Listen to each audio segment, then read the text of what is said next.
Ladies and gentlemen, my next guest needs no introduction. He's been on the show before, and he has one of the top episodes that we have ever produced here at SRS. I'm talking about Dr. Stephen Greer. He's back. This time we're talking about zero-point energy, and we're talking about technologies that have been hidden from us and the U.S. government by companies such as Lockheed Skunkworks, Raytheon, Boeing, Northrop Grumman, and if you think this is a little out there, think again, because the U.S. Senate and the U.S. Congress are both digging into this subject matter to get to the bottom of it. Next week, we have 3 of the 5 whistleblowers that Dr. Greer brought in front of Congress to testify about these technologies that they have had firsthand accounts seeing. They're going to be right here on SRS to give those exact same testimonies.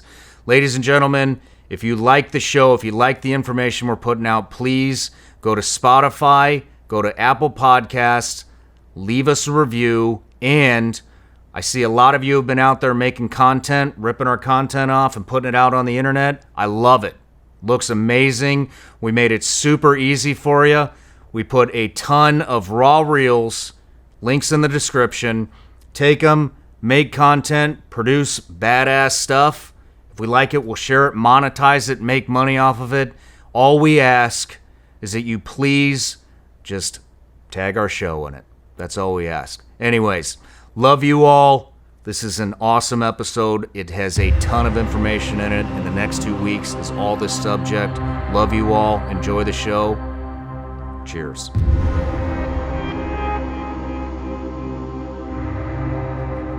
Dr. Greer, welcome back to the Shawn Ryan Show. I'm glad to be here. It's always good to see you. We've been seeing a lot of each other. Mm-hmm. So I just got back from your whistleblower conference and the premiere of your new documentary and the National Press Club event. A ton of good information came out of that, stuff that nobody's ever heard. Yep. Extremely well put together event, by the way. Oh, thank you. All volunteers. Was it really? 100% volunteers.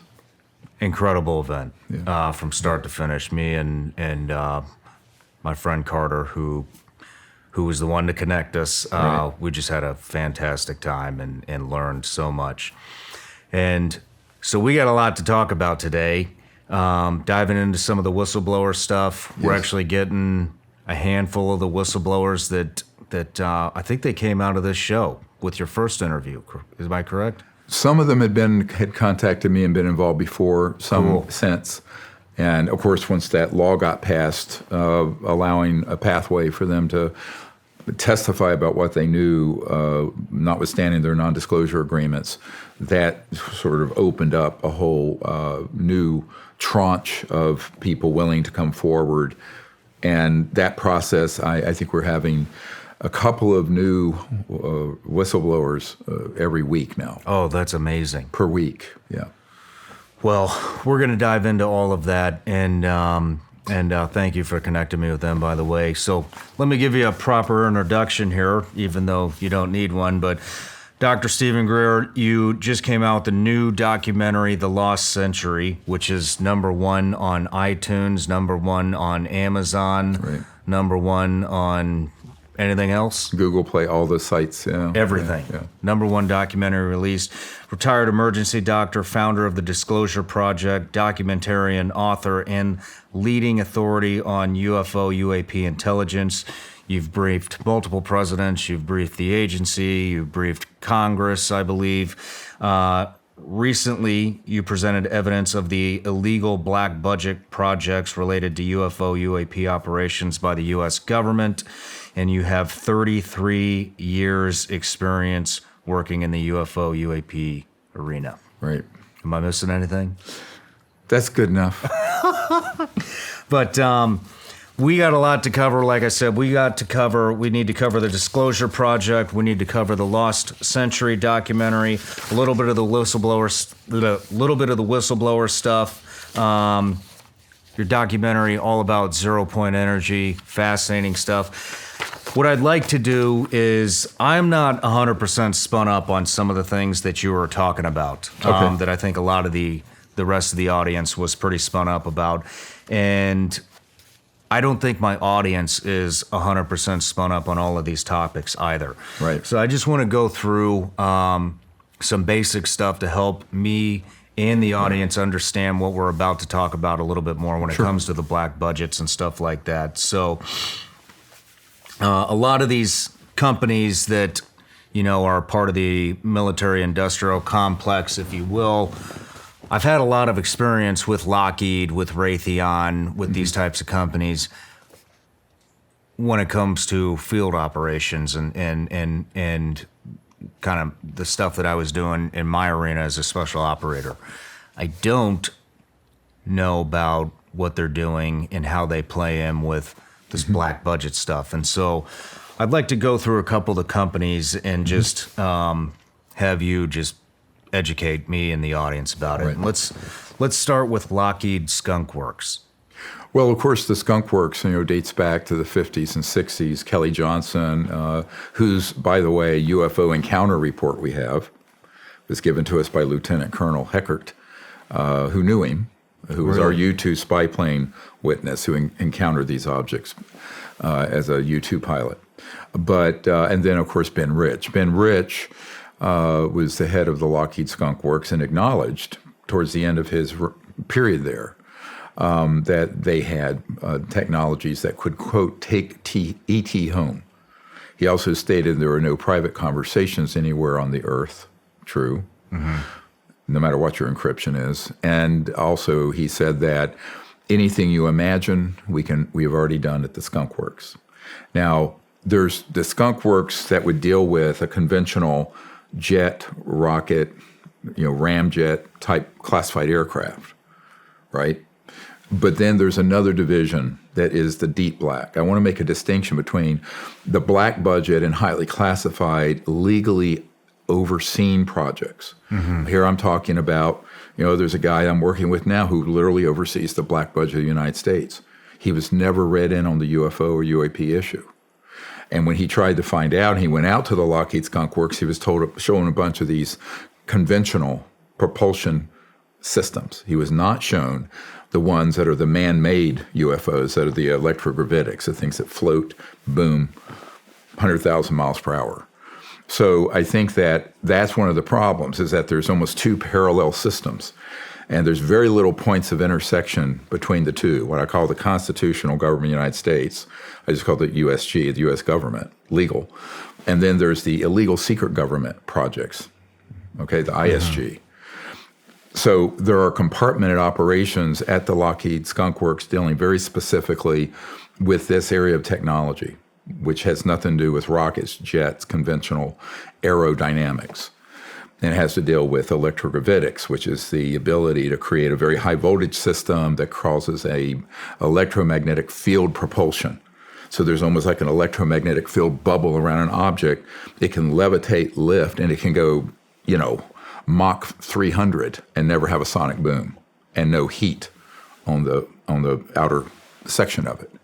These are very advanced technologies. Now, those began to be studied back long before I was born, and I turned 68 this week, so you can imagine how long we've had these things. We actually mastered gravity control in October 1954. One of the members of my team for many years was in the vault. He was the top scientist at the Naval Research Labs, the very large Department of Defense lab in D.C. there. And I'd been in there, and he saw the documentation for this. So, and I think what the public, and this is true of the senators and the congressmen and the White House, they are not read in to these other projects. They simply aren't. I had a friend of Trump's tell me over this past weekend that he said, they just don't tell us much or anything, or very little. So I think that these sort of operations, as Eisenhower warned, have just gotten out of constitutional legal oversight. So I call those the illegal secret government projects. But those are in the Lockheed Skunk Works. So there's facilities out in the desert If you go out to the Mojave Desert, there's a facility and an underground opening. So the really sensitive facilities are all in underground skiffs or DUMBs, deep underground military base facilities. And that whole area of California is like a beehive connected underneath with tunnels. Okay. I know where they are. I know people who've worked in them. And remember, are those all Lockheed? No, because those are actually built by Bechtel Corporation or HIT Construction. There are a few contractors who build these underground connectors. And for years, they used a nuclear-powered tunneling device that would go through bedrock and just glassify it.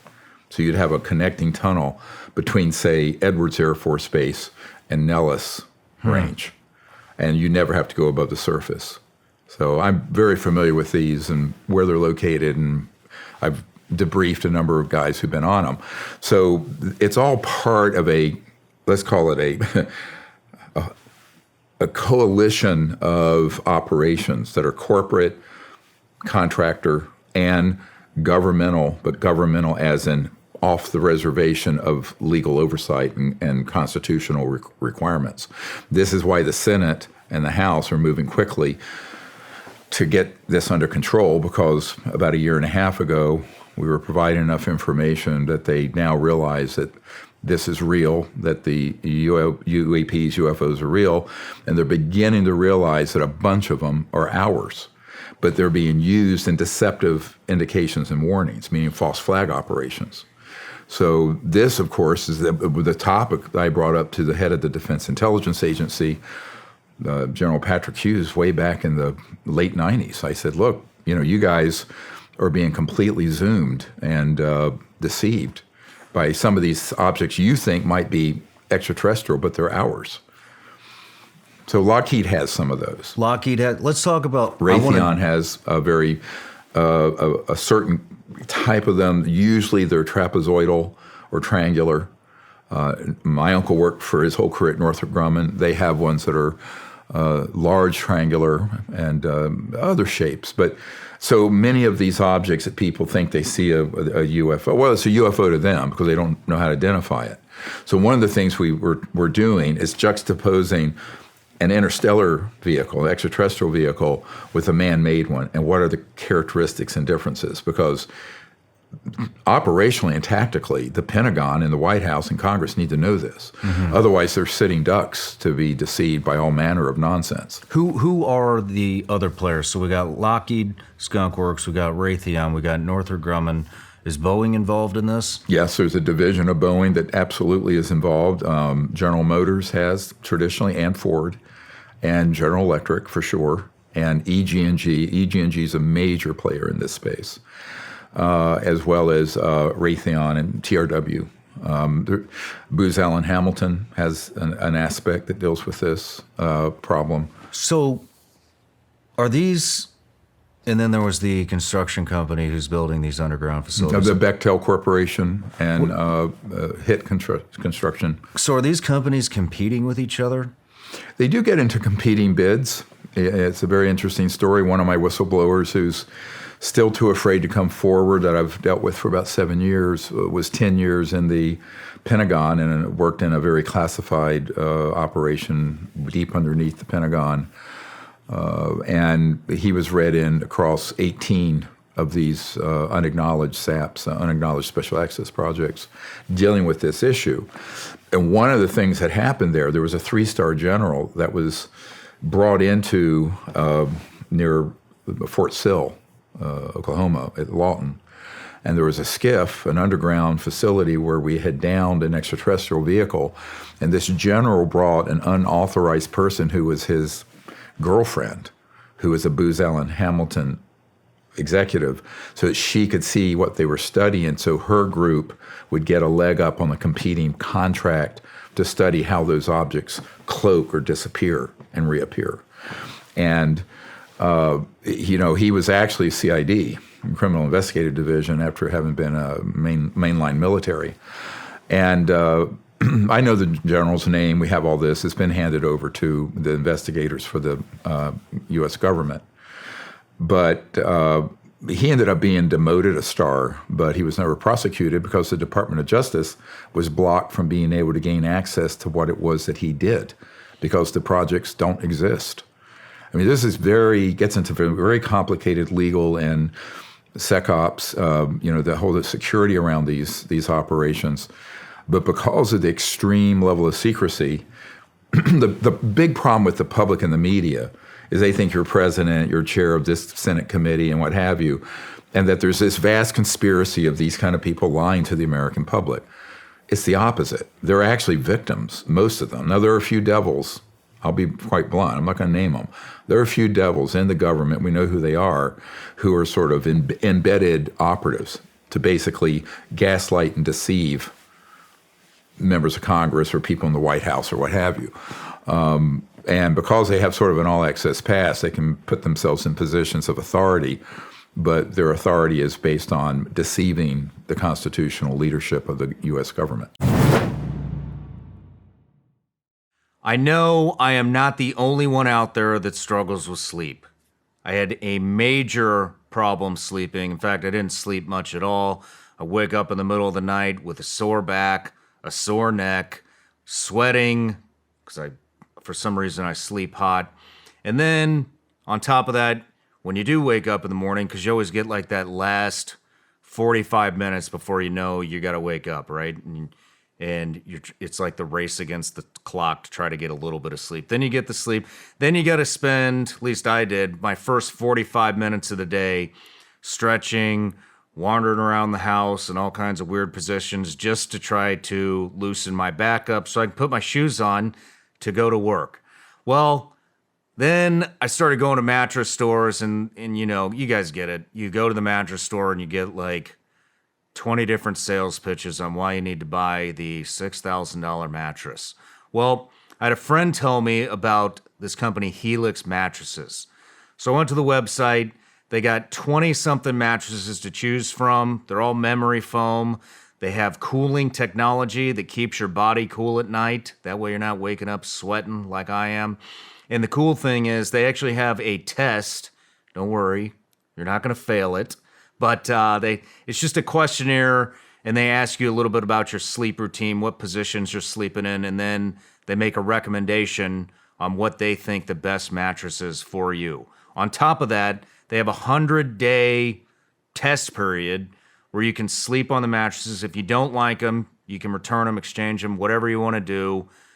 I'm telling you, Helix was a game changer for me. Now, I don't have to wake up and wander around the house and do all my stretching. Look, I don't even know what it does. It just works. Don't just take my word for it, guys. GQ and Wired Magazine have named Helix their #1 mattress.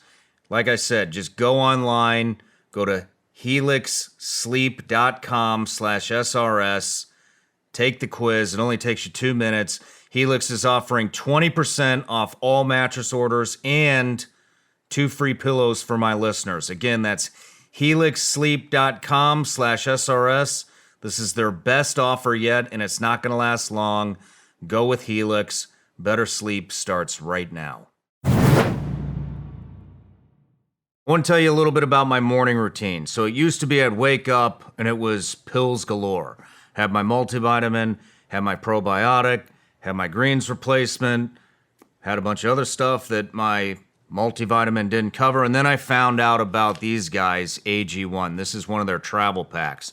AG1 has 75 vitamins and minerals packed in here, and they're all whole food sourced ingredients.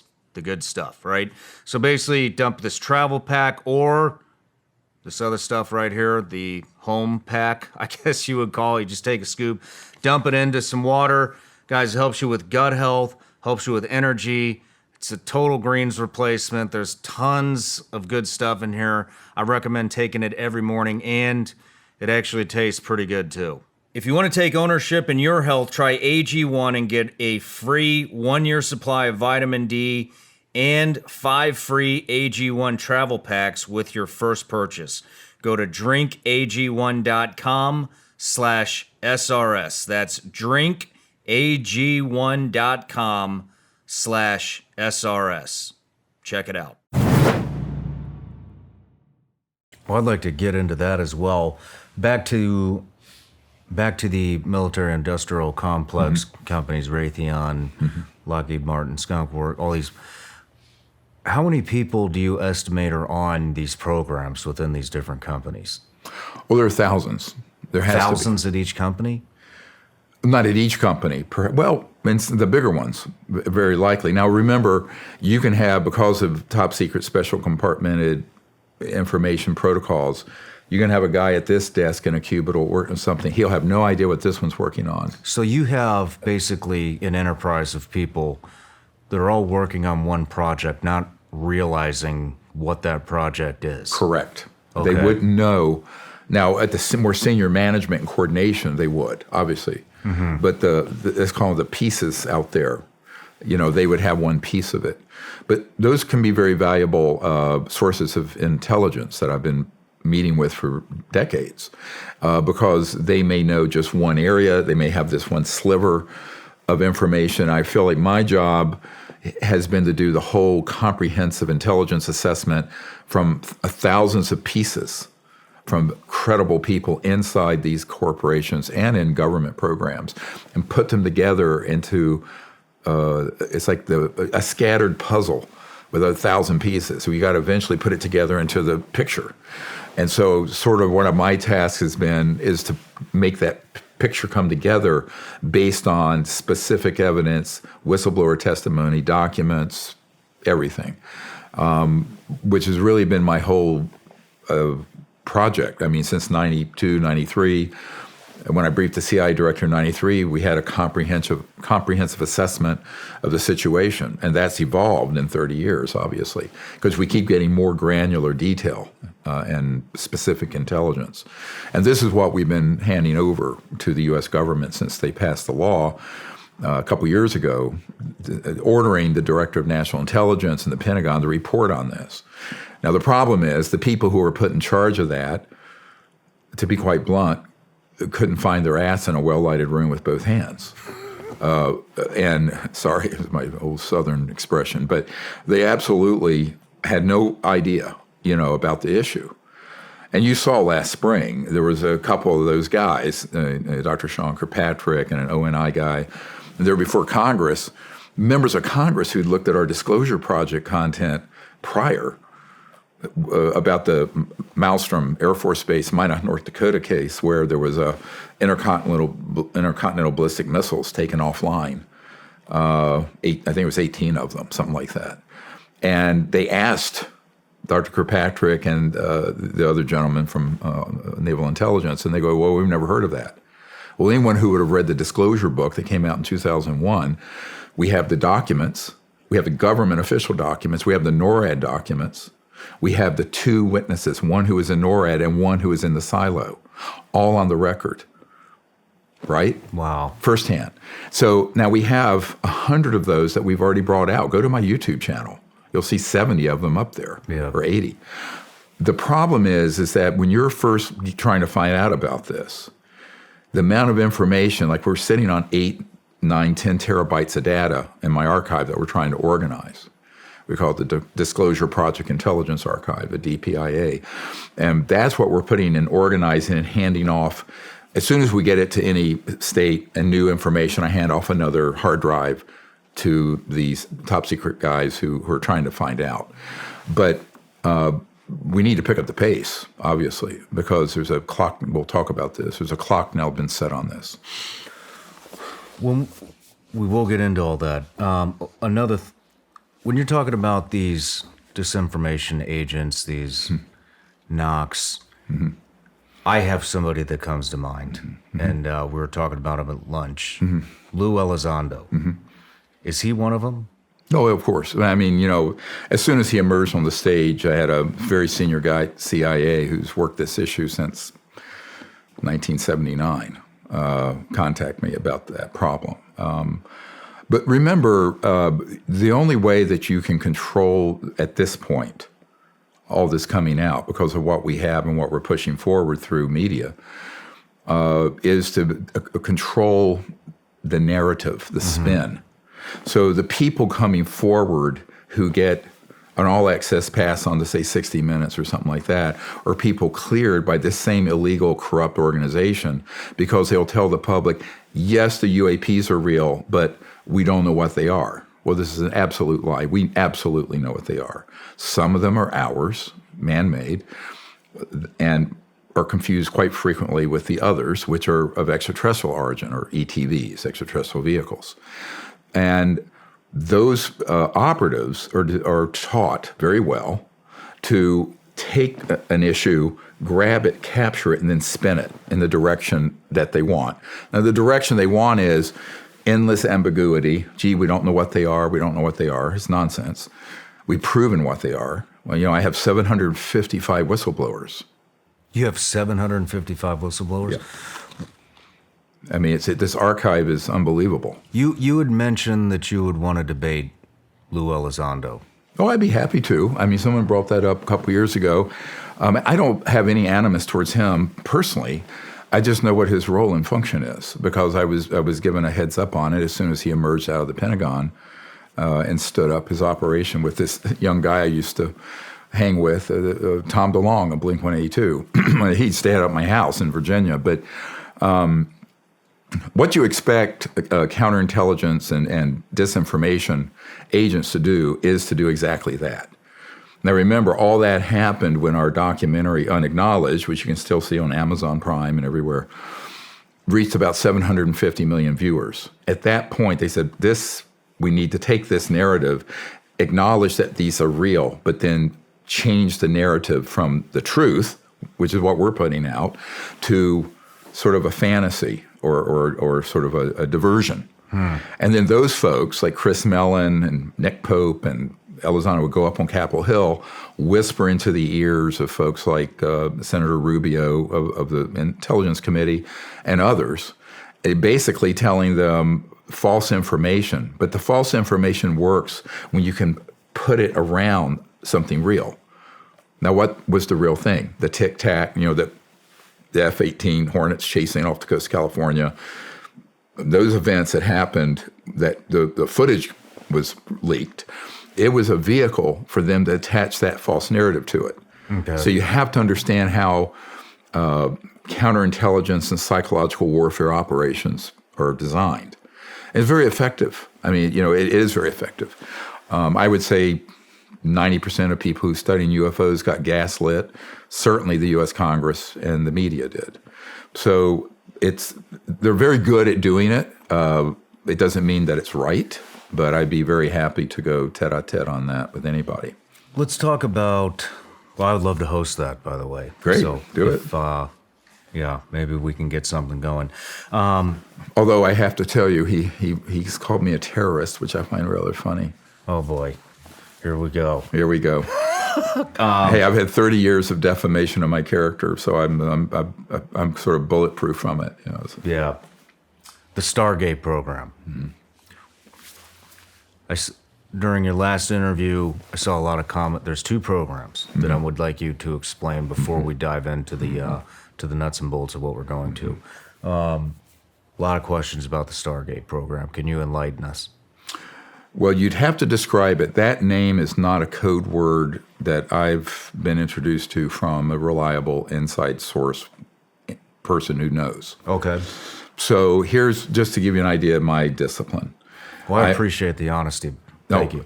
So if somebody has told me about an operation, whether it's a code word, code numbered, or just a general project that I know has the credentials and we know he was involved directly, firsthand, not second, third, fourth-hand gossip over the internet, then I will speak to that.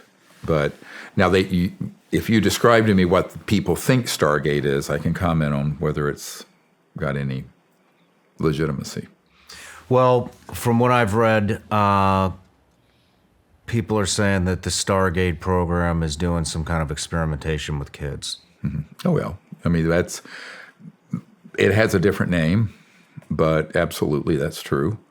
And as you know, Mr. Herrera, the Marine who was at our conference, who I think you'll be speaking with soon, he came across such an operation. He initially thought they were transporting in this man-made UFO drugs. They certainly had weapons, illegal weapons that they were distributing. But those crates that our forensic aerospace artist drew, or we had a knock who was there, who had been involved in an operation after that. And those were transporting children and women and certain men who had certain capabilities that would be used in experimental projects here and in other countries. It's a monstrous program. There's a man who lives right near here who was a CIA operative and was very young, was one of these victims of this. And he wants to come forward, but he's quite frightened. He's already signed affidavits about it. But there's a CIA black site 160, not far from Nashville, that was involved in some of these operations, mostly drugs and drug running, but also trafficking. So it's a human trafficking operation. It's part of Stargate. Yeah, but you have to understand what it's for. It's not for, shits and giggles, excuse me. It's rather, I have to say, some of these projects, they're very disturbing. And I don't know how much people want to hear this, but they want to hear it. It will keep you awake at night. If you have children like I do. But they're used in very specific operations, and they're selected for certain capabilities, particularly psi capabilities. Okay. And those are used in projects that these illegal projects are running for the purpose of communication. So what's coming to my mind right now is remote viewing. Yes. Is that involved in this? But in a very high-tech way, technologically. Most of the subjects die as a consequence of what they're made to do. But they have certain aptitudes and abilities for which they are screened, and then they are abducted and taken. Now, keep in mind, this is also, there are a lot of operations that are related to this.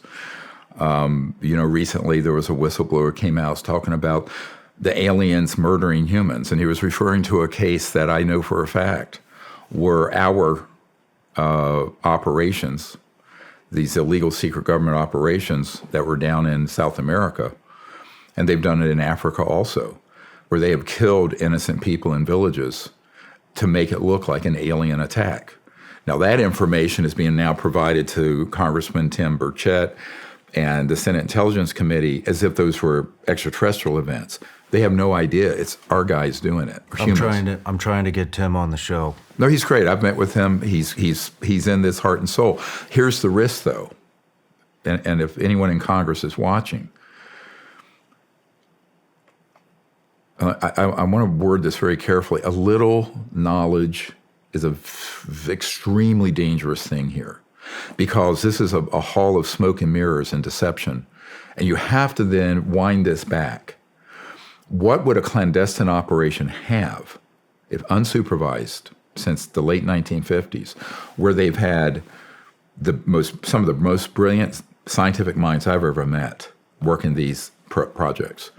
They've had almost an infinite amount of money, trillions of dollars that have gone into the R&D, studying both human breakthroughs and also extraterrestrial vehicles, propulsion systems, communication systems, material science, what things are made of, how they're made.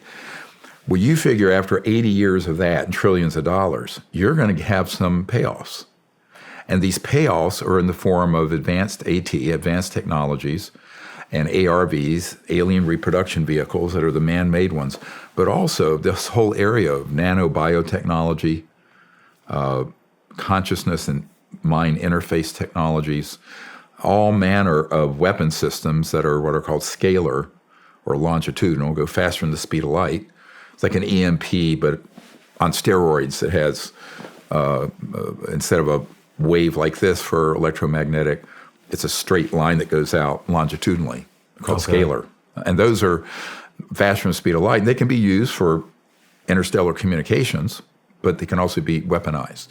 They've been weaponized. So there are all manner, there's a whole constellation again of sciences and technologies, and the CIA science and technology guys, I've met with some of them, that are so far beyond what let's call it the white world, the legal government, including Lockheed, Northrop Grumman. My uncle never worked on this stuff. He worked on the lunar module, landed on the moon the first time. That was my mom's oldest brother.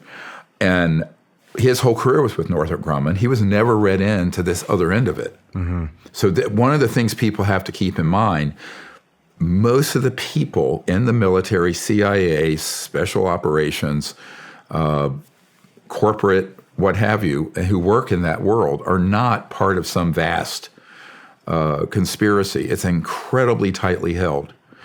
But in my view, that's their Achilles heel. By definition, it has to be kept pretty small, pretty tight, which makes them vulnerable if, we'll get to this later, if the U.S. government actually has the will to go the distance to get this under control. And they need to get it under control fairly quickly because it's getting out of hand. Let's talk about Project BlueBeam. Mm-hmm. Can you describe what that is? Well, that's another subculture term that's been attached to a series of projects that involve what the Pentagon, what they call a deceptive indication and warning, or a false INW, which is a false flag. And it's the ability to stage, through very advanced technologies, an alien attack or an alien event. And it's a whole series of them. Now, what most people don't know about since late 50s, early 60s, like the Barney Hill case and all that, those were all human assets abducting innocent people made to look alien. And so that psychological warfare was authorized in 1953, 54. 1954, we mastered gravity control. So we started deploying these assets to begin to condition the public that there's a scary threat from outer space. Mm-hmm. I mean, look at Hollywood, Alien, Ridley Scott's movies. If you want to see a script for what's coming fairly soon, look at the movie Independence Day. Okay. It's right at a central casting for this covert group. So what their whole purpose is to create sort of a global militarized totalitarian superstate of the world fighting another world. It's like War of the Worlds. Okay. And that's been a 70-year defense plan. And I know people who've seen that plan. Carol Rosin saw the plan, who is Werner von Braun's spokesperson, who's on our team. She's almost 80 now, but brilliant mind. And, when she realized in the 70s that this was what was afoot, her whole life was devoted to trying to get some of these projects under control. But we're little David's up against an enormous Goliath. And nevertheless, the truth, if people want the truth, Gloria Steinem said, the truth will set you free, but first it'll piss you off. But it's time for people to, actually realize that this is something they have to take seriously. So now, if you add those capabilities to holographic capability, scalar weapon capability, space-time systems where you can alter the flow of space-time in an area, which gets into some really at the CIA, they call this WSFM, weird science and frickin' magic. At my uncle's company, I met an engineer that dealt with this stuff a couple of years ago, and he said, we just call it PFM, pure fucking magic, excuse my language. But he says, literally, that's what we call it. So you're dealing with technologies that are, and this is the problem, I call it the big technology gap between what conventional Pentagon, special forces, joint staff, Senate Intel, Armed Services, House Intel, the President, national security people, what they know and what this group has. So what they know, it's like this is, just to make this real for people. When I was briefing years ago, the admiral in charge of J2, Joint Intelligence for Joint Chiefs of Staff, Admiral Wilson, and that memo leaked out where he was debriefed by Dr. Davis, and everyone went, oh, my God. And it states, I was there for a stand-up briefing, and what they don't know is that at the end of it, I asked the Admiral to help us get to, and this is 97, this is 26 years ago. And he said, well, I don't know how I'm going to help with something when the best technology we can deploy, is a B-2 stealth. And this other group have objects that can do circles around the B-2s. And he acknowledged that to me. I said, well, that doesn't mean you can't. He says, well, I can't unless it's authorized. I said, well, where do you need the authorization? Well, he felt he needed authorization from the SecDef, who had already been waived off, and the president, which was Clinton at the time, who had also, I have a very interesting story since I saw you, but we knew that Clinton had been approached by George H.W. Bush and told, butt out, this is none of your business, dealing with the UFO issue. Because this was one of the very first things Clinton wanted to know about, because I knew people who lived at the White House with him. He was very keen on getting to the bottom of it, but the efforts he launched were torpedoed, and he eventually backed off of it. But, Interesting. Yeah, I know that whole story. It's an ugly story of corruption and power being abused. But he did initially want to really find out what was going on, and it was a sincere effort. And there was an entire special operation stood up around getting that. But I have a very famous Hollywood agent and a superstar who was in a limo with, they don't want me to use their names, with Clinton after he left office. And they asked about the UFO issue, and the president said, oh, yes. He says, but I was told by George H.W. Bush that this was none of my business and butt out. And it was made very clear. You're just you're only the president. You get the drift.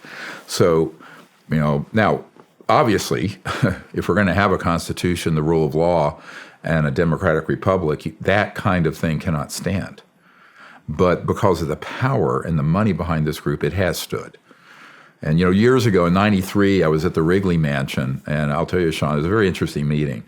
It was like late at night, 10, 11 o'clock at night, and it was a conference room full of suits.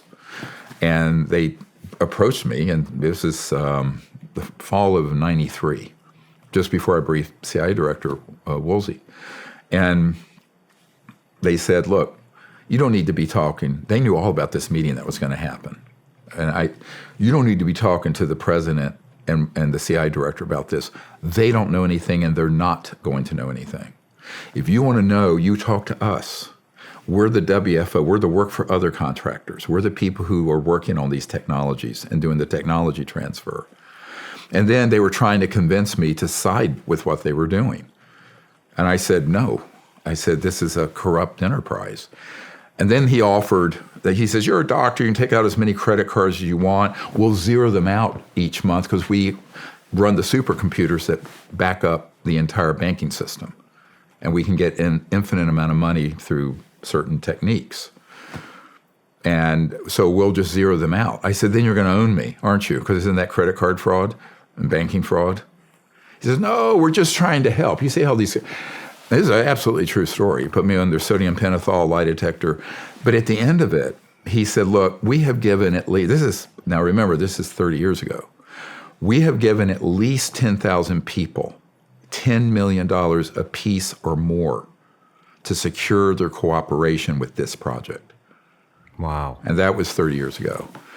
Now, money is no object if you're printing the stuff up and you're running drugs and you're trafficking and you're siphoning off from the legitimate black budget, which there is a legitimate black budget that's overseen by the president and the key people in the Congress. We're totally legitimate. But a lot of money from that is siphoned off and is through overbilling to the government into these illegal projects. It's absolutely embezzlement. So we can prove this, by the way, and I have people who've seen it happen. Okay. But I think that when you look at that and you go, okay, well, this is where the center of power is. The center of power is not in Congress, and it's not in the White House, and it's not in the legal constitutional government or the main part of the Pentagon or agency.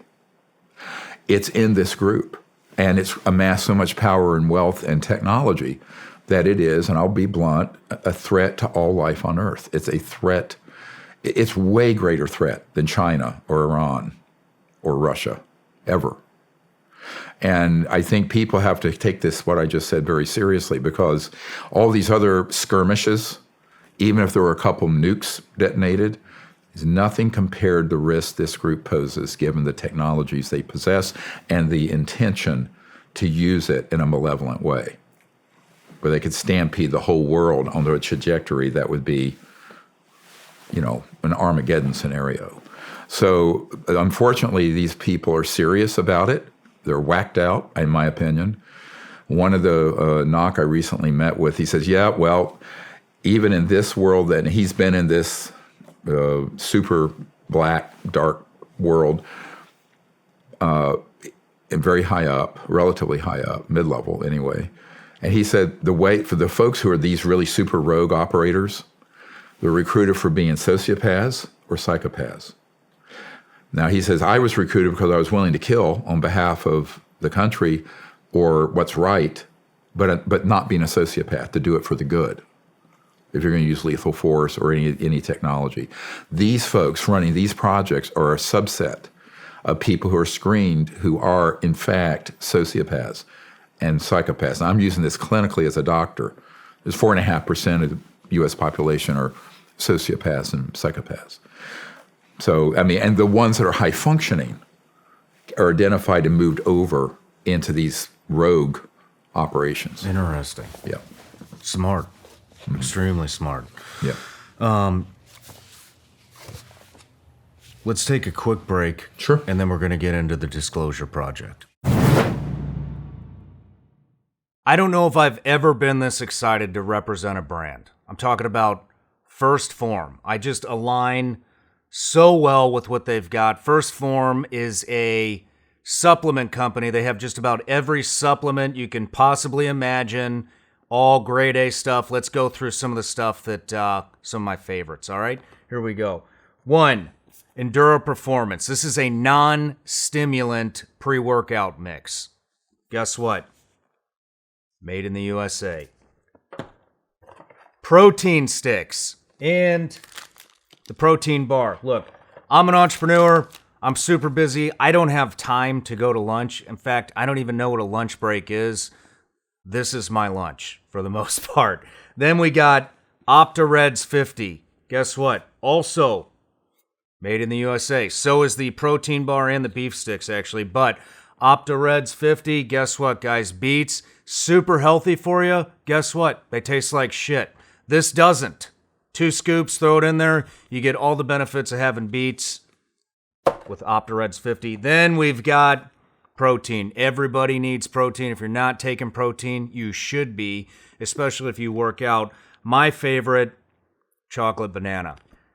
Guys, let me tell you something else about First Form. The owner, CEO, Andy Frisella, guy has made a phenomenal company.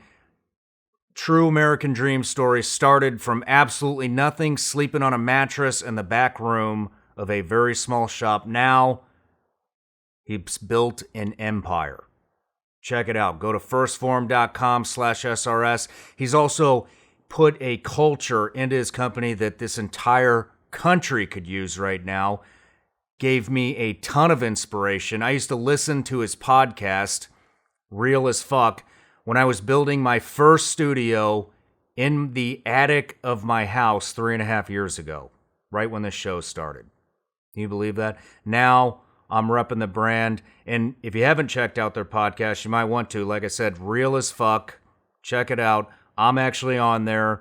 I do a pretty decent job, but let me know what you think. Anyways, once again, go to firstform.com/SRS. And when you get there, if you order $75 or more worth of product, guess what? You're getting free shipping. But you're only getting that if you go to firstform.com/SRS. That's 1STPHORM/SRS. Ladies and gentlemen, this is a real American company that aligns with all the values that America stands for. Check them out. I want to tell you all about this new meat delivery service I found called Moink. What I really like about Moink is they are from a small, rural farm town in Missouri, LaBelle, Missouri, right by where I grew up, and I love supporting small town business USA. Now, when I started looking into Moink, they educated me on the meat industry, and I want to share with you all a couple of facts, according to Moinked magazine. 60% of all pork is produced by one company in the U.S., and that is 100% owned by the Chinese. 4 companies control over 80% of the meat industry in the United States. More than 10,000 different additives are allowed in the U.S. food supply. 99% of chicken, 95% of hogs, 78% of cattle in the U.S. are raised in confinement buildings or feedlots. That means they're not moving around freely.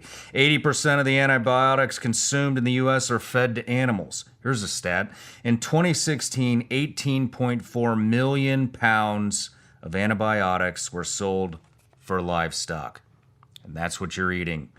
Suicide rates amongst farmers are the highest than any other profession, and that includes veterans, believe it or not. I found that alarming. Now, here's what Moink is doing to combat some of this stuff, which I really appreciate.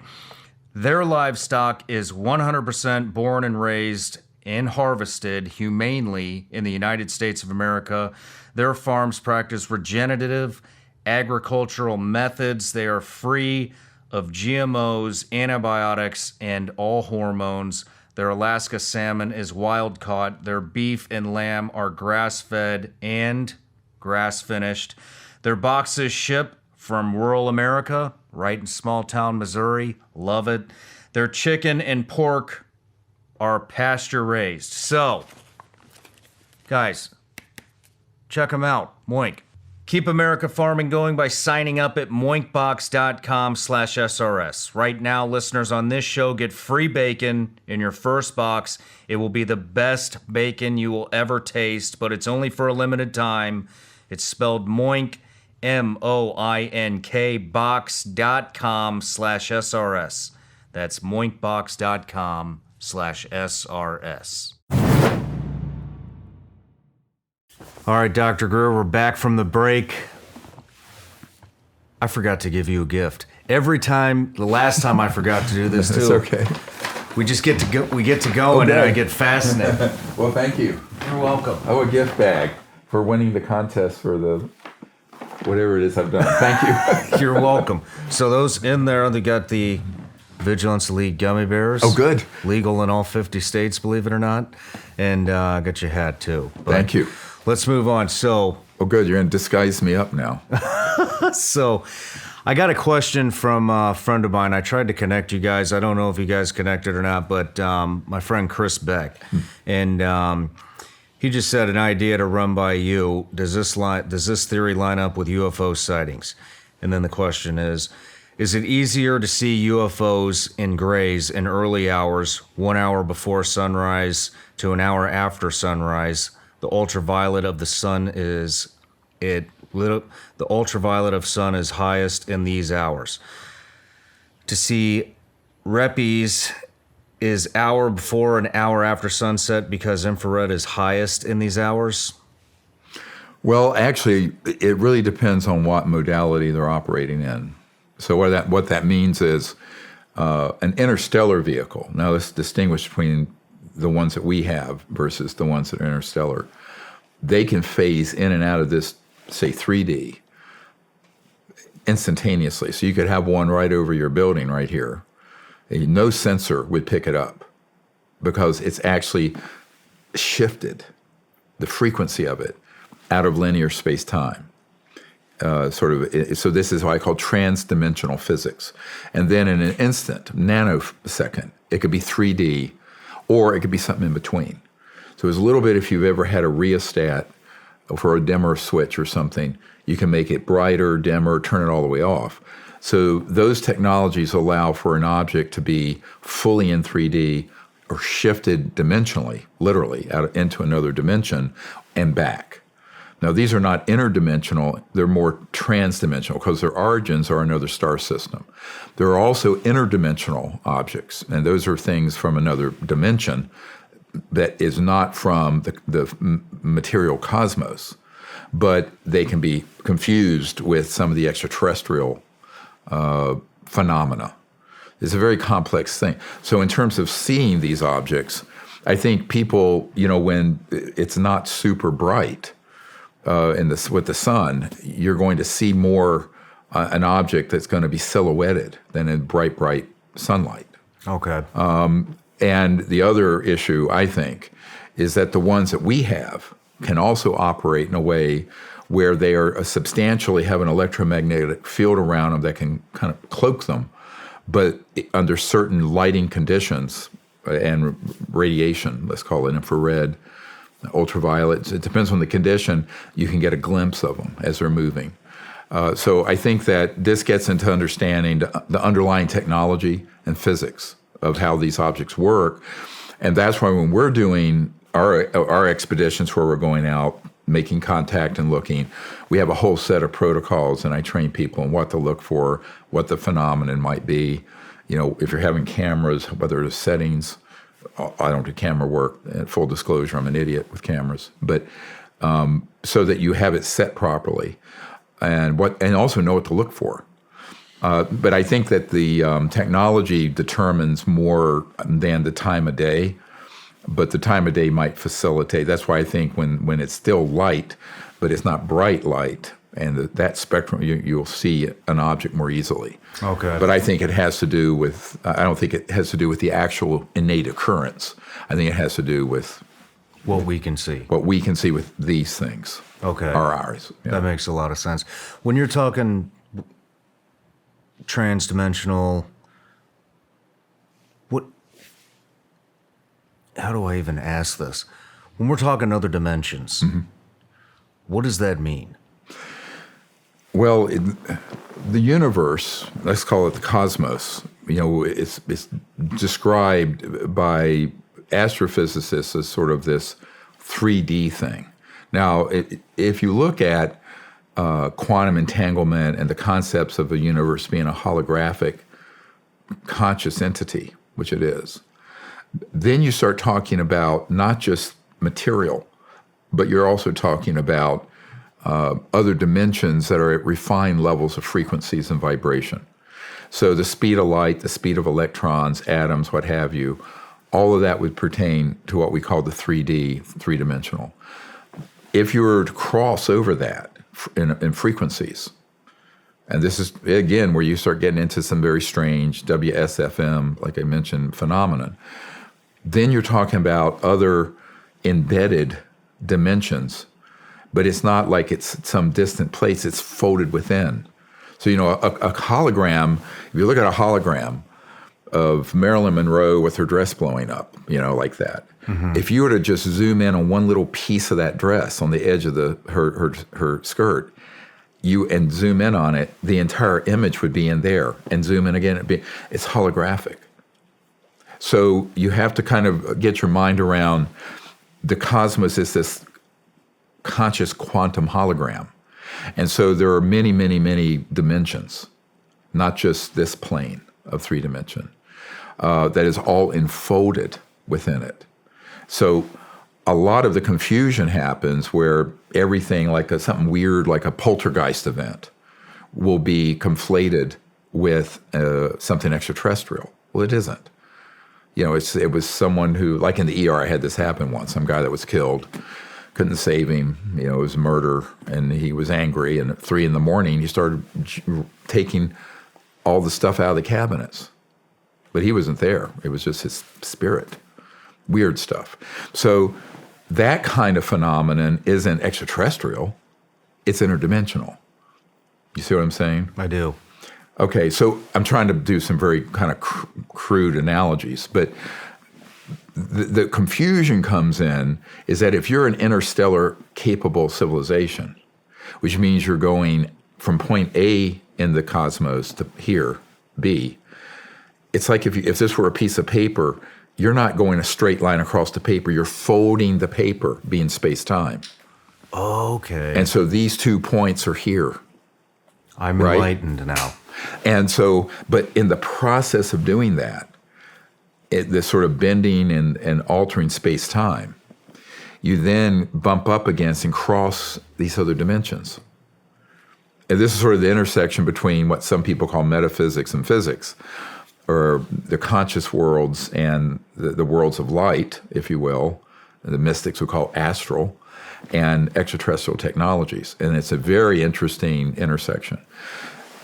I find that the most interesting part of this whole subject, but it quickly, you have to be, you go in the crazy town way too quickly with a lot of people out there who don't know enough to talk about it intelligently, in my opinion. But it's also dangerous, and here's why it's dangerous. Those capabilities can be technologically stimulated to occur. It's like the Skinwalker Ranch. After a certain cell of this covert group got hold of that thing, they started setting up phenomena there. It was absolutely man-made, high-end electronics, but interdimensional. It's like the show Stranger Things. I've never seen it, but that's based on some weird stuff that went on at Montauk out on eastern Long Island, the Montauk projects. And we know what those are. I know guys who've been in laboratories where they have a toroid or one of these devices, and suddenly they're pulling in spooky-looking creatures that look like they came out of the ninth ring of hell. And they literally become 3D and are running around the lab. Weird stuff. All right, so the high end of the WSFM is this sort of thing. But that can be used in a deceptive indication and warning. It can be used in a way that everyone on planet Earth would think that it's alien, and it isn't. I see what you mean. Okay, so this is the real danger in all of this not being disclosed and known, particularly by policymakers and the government and Pentagon and all these folks, is that they're going to be so easily gaslit and deceived by people presenting all kinds of phenomena, plural, as extraterrestrial when it isn't. Because they have mastered the ability of this, what's called stagecraft. That's literally what it's called in some circles. And this gets back to this whole question of Project BlueBeam, where they could stage. But what their capabilities are way beyond what most people think they are. And I began working with some of these geniuses back in the early 90s that I met who in late 1950s and 60s had figured this out. So the electronics and the very high-end electromagnetic field systems that can do this were unpacked pretty well by between 1955 and 1965, in that decade. So with the different dimensions, there's another dimension in this room right now, and we just can't. Within this room, folded. It's the enfoldment. It's quantum entanglement. So, what Einstein called the spooky effect, where the same particle be in two places at once. Mm-hmm. But visualize that at every point in space and time, at this level of quantum entanglement, you have access to any other point in space and time, but also these other dimensions, up to and including the most rarefied, what some people would call the conscious being, the unbounded consciousness. It's all folded within this in what I call the real cosmology, understanding the cosmology, which is way beyond astrophysics, current astrophysics. But I think that's the part of this where when you start experimenting with and reverse engineering an extraterrestrial vehicle, their communication systems are not based on the speed of light like our cell phones, right, or video. They're based on this understanding of the cosmos because they've lived for millennia in that understanding. And so this is why, we talk about the fact that they have technologies that interface with directed thought. I call it technology-assisted consciousness, and consciousness that assists the technology. So they can interface bioelectric field and thought, and they navigate the spacecraft. Shit. Really, really cool stuff. I mean, Elon Musk is trying to do some stuff with Neuralink, but he's still using wires and at the speed of light. But the idea would be the same, that your thought could actuate to a technological interface that would then not only be used in communication, because what's that? The speed of thought versus the speed of light. Yeah. But think about why that's so important. If you're from the Andromeda Galaxy, which is 2.5 million light years from here, at the speed of light, your cell phone, it would take 2.5 million years for a signal to get there, and another 2.5 million years for them to answer, and you hear it. It's 5 million years. So when I talk about this, I say there are certain technological thresholds you have to have crossed if you're an extraterrestrial interstellar civilization. Those technologies have, the good news is we understand them, and they could be used to great purpose on Earth. Energy generation, healing, all kinds of things, medical. But right now, they're in the hands of the worst group of sociopaths that have ever lived, and they dwarf, by far, Stalin or Hitler in terms of their intention and their capabilities way beyond. It's not the buffoonery of the Third Reich. It's just the high-tech, very dangerous end. Now, this to me is, as a doctor, I tell people this is like a knife, or I can use a knife to put butter on my bread, or I can use it to slit your throat. Now, so technology is neutral. It's the consciousness and the intention of those who wield it, who have it. Mm-hmm. In this situation right now, it's the worst of all worlds, because you have the most amazing, wonderful technologies in the hands of the worst group ever that have quite a bit of malice and intention. So this is what I think has to be fixed, and that's why the Disclosure Project is trying to move this along. First, yes, now we've established UFOs are real. Well, that was known in the 50s, 60s, 40s. But now what's behind all that? Unpacking all the detail. And the reason the scientific end of this is so important, even for operations, is that this group of illegal covert human projects, they have surveillance, communication systems, transport systems, and sciences that are. Ben Rich, the week before he died, told James Goodall, you heard him at our conference, one of the last men to talk to him. He says, anything that you've seen in Star Trek and can imagine, we've done at the Lockheed Skunkworks. And he said, not at Area 51, but at the desert base, the underground facility. Let's get into the Disclosure Project. Mm-hmm. For 100 plus years, advanced technology has been seized, isolated, and hidden away. This has suppressed the advancement of technology and human progress. The Disclosure Project archives include government documents from the United States, Canada, Australia, Russia, and the UK, 145 top secret facilities and base maps, 755 now, witness accounts from military, corporate, and government sources, 121 UFO crash retrievals. Yep, that's all in our archive. What are some of the 145 top secret facilities that you know about? Well, everyone talks about Area 51. That's an old one. It's still operational. And particularly, S3, S4, Pahut Mesa, out in Groom Lake. Are these in the U.S.? Yeah, this is Nellis. Okay. That one. And that's operational, has been since the 50s. A more state-of-the-art one is actually in the Dugway Proving Grounds, which is in Utah.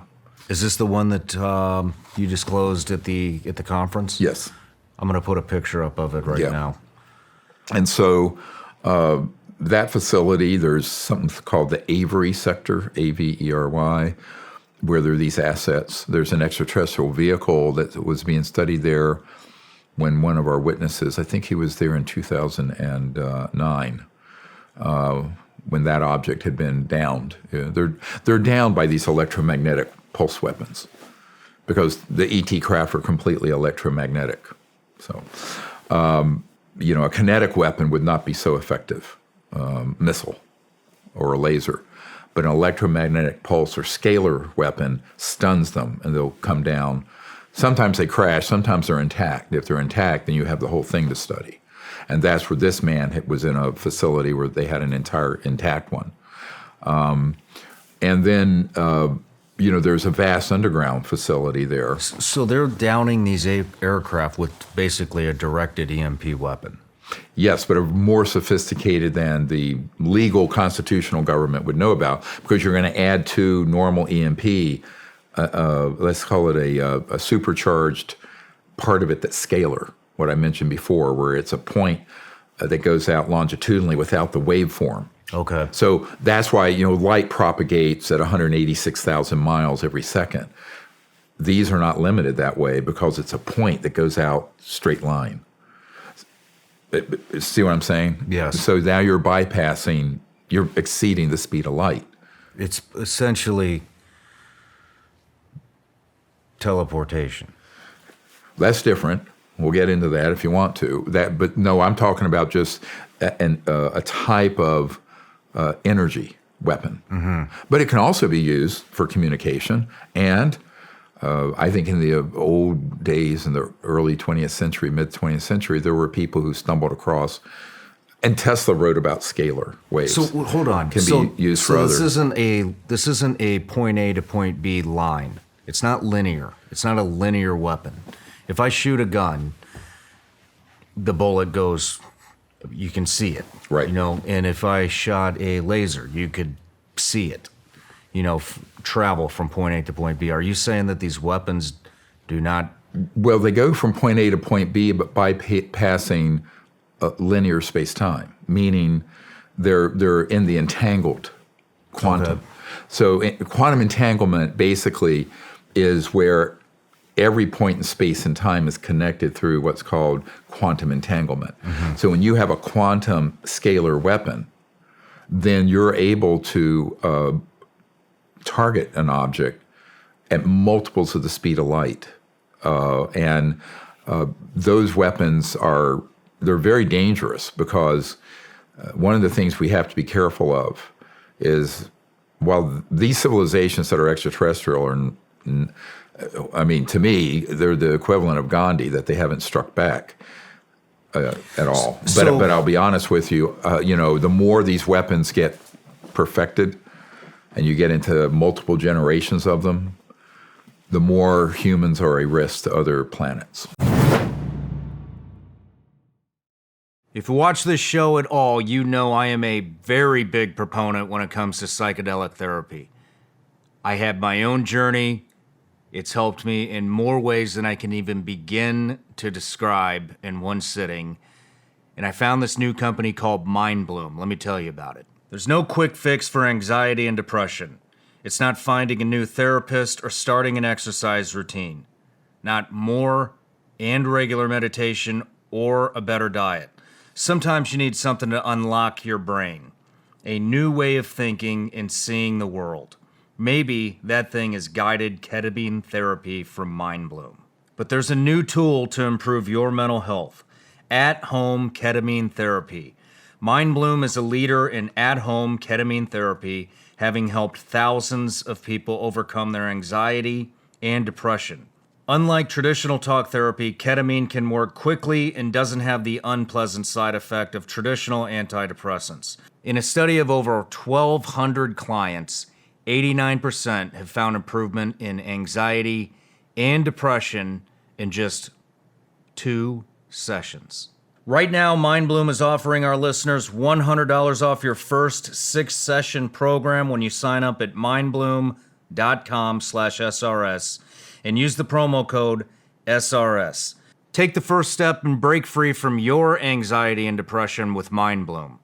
That's mindbloom.com/SRS. Use the promo code SRS.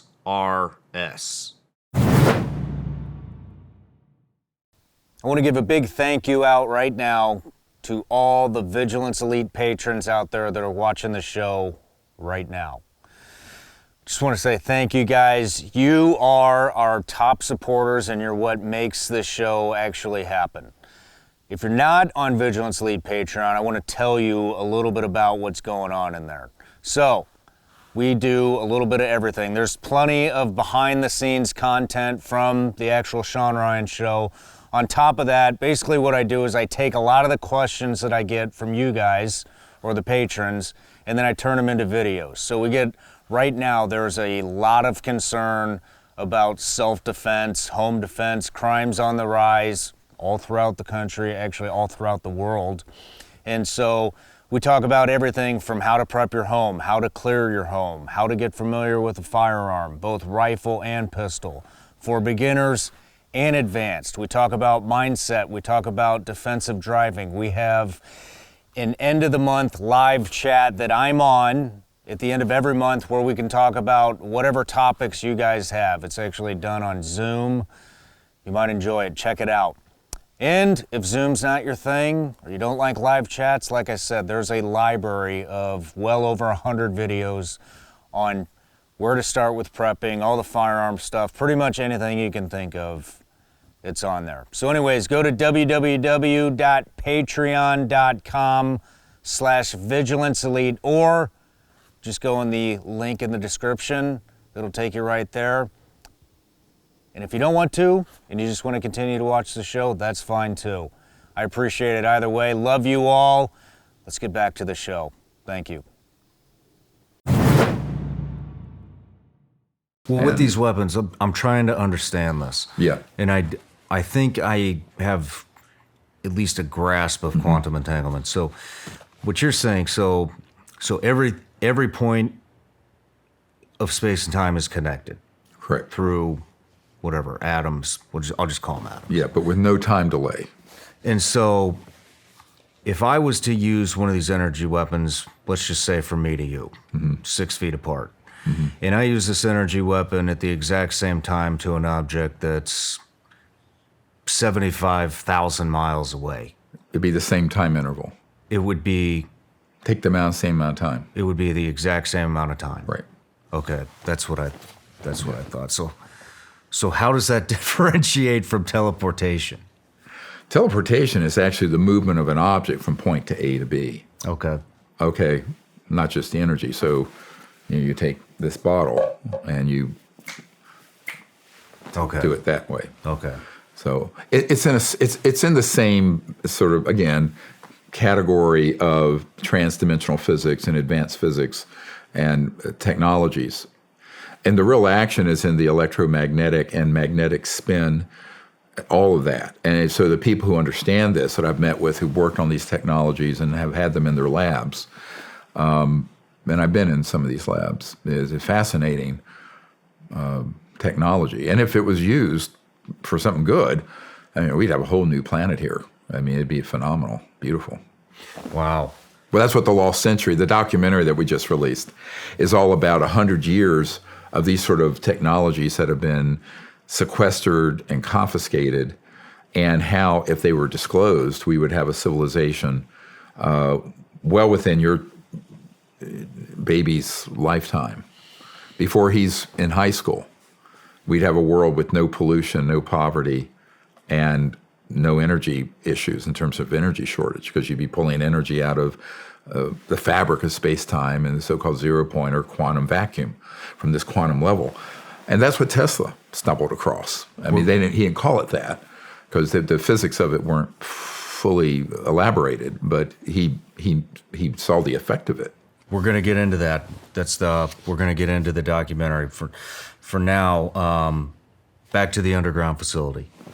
That's a big one at Dugway. It's what this gentleman firsthand had not been in it. He has the name of a scientist, senior scientist, U.S. government, that was at the Dugway facility, and he said that the complex that's underground goes out. It's about 1,300 square miles, not acres, miles. 1,300 square miles. Yeah. What's in there?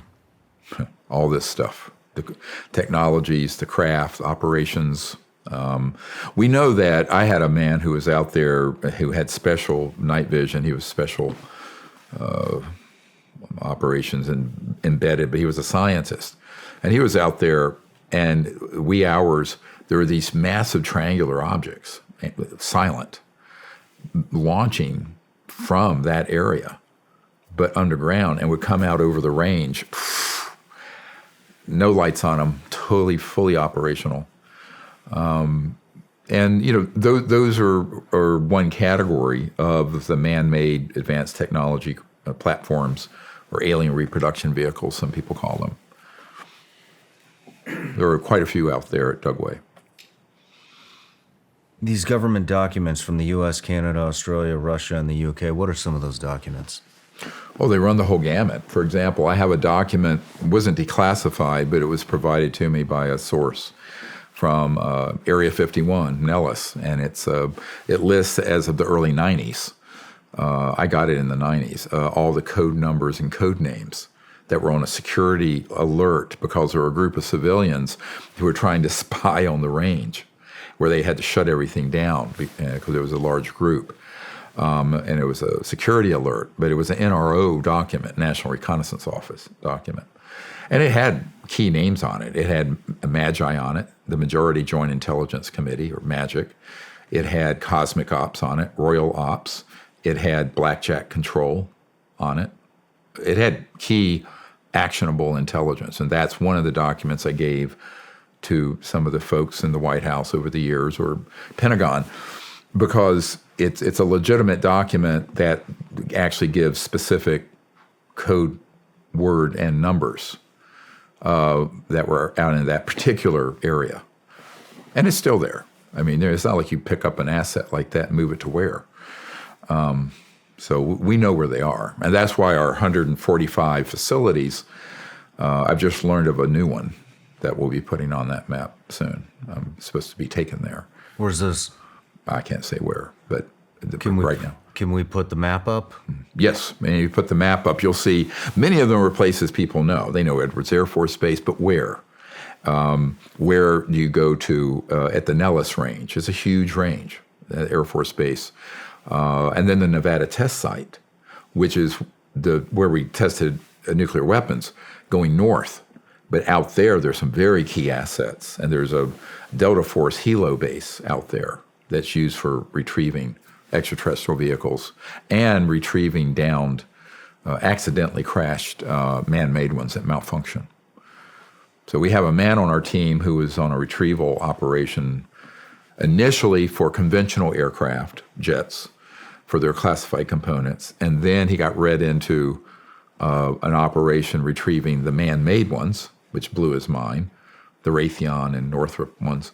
Then he got read into the ones that are, he was on one operation where we stunned one of these extraterrestrial vehicles. This is one I showed at the event. And it didn't crash. It got stunned and landed out there on the range, the Nevada test range. And they were moved in helos to retrieve it. And that interesting account of that, it began to come back to life, and an opening came out of it, and it looked like a fruit roll-up came down, and a couple of extraterrestrials emerged that he literally was in 3 or 4 feet of them. We have the drawing of them, of what they look like. But what happened is that at that point, that craft was being checked by helicopters in the air, as well as one of these ARVs, man-made ones, the triangular. When this thing began to sort of glow, reddish, and come to life, boom, our aircraft took off. Now the boots on the ground there and the choppers on the ground, after a few minutes, they were all, I know this sounds like Star Trek, they were all teleported back to the helo base instantly.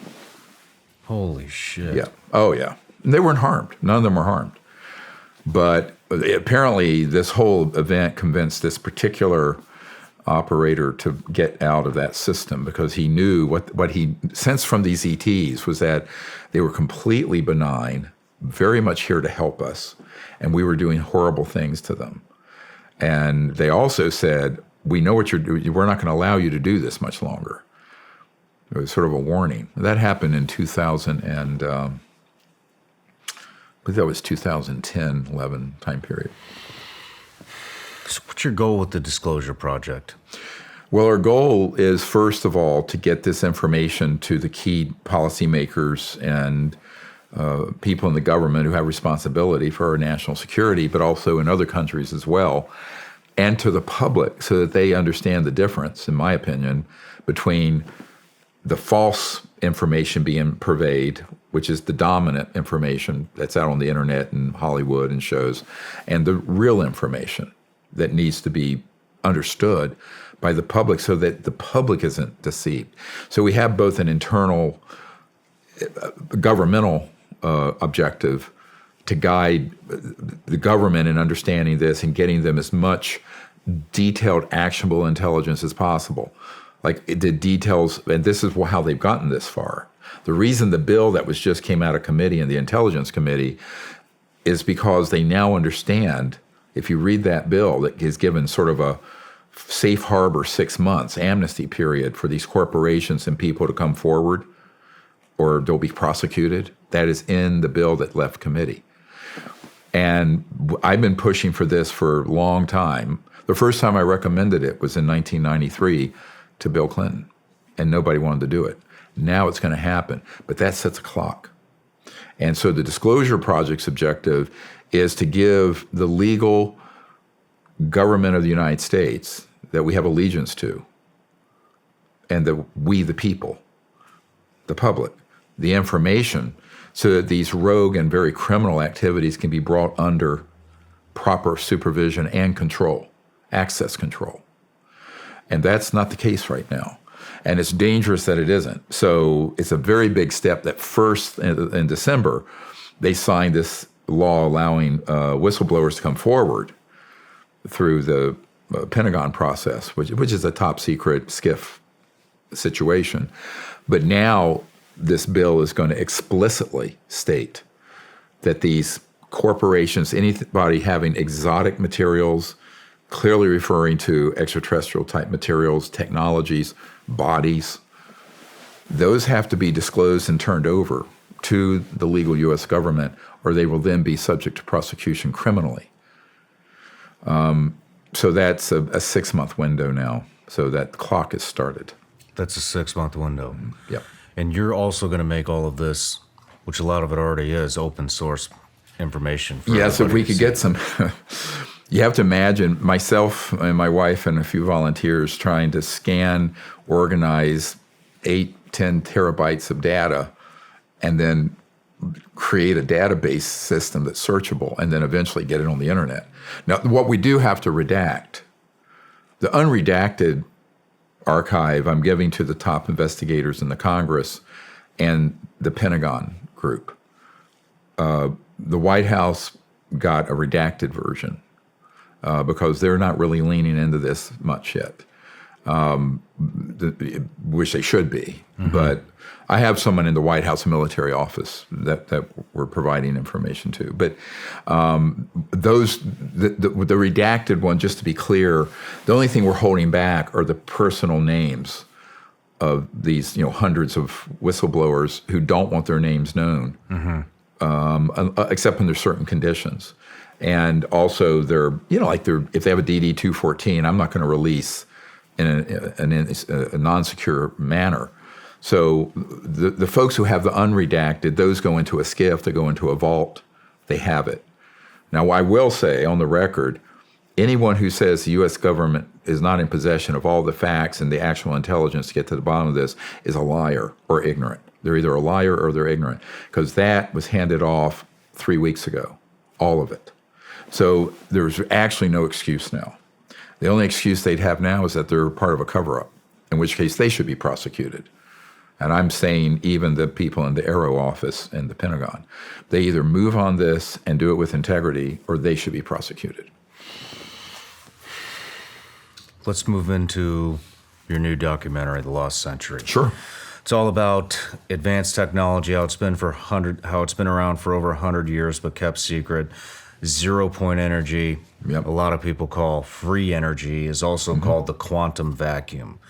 This would basically eliminate the need for fossil fuels, utilities, wind, everything. Solar, winds. Every means to power that we have now would make it completely obsolete. It would be unlimited, clean, and right. free energy. And we've had it for 100 years. How do we? So let's get into this. How did you discover this stuff? Well, it was an outgrowth of me looking into the UFO UAP issue.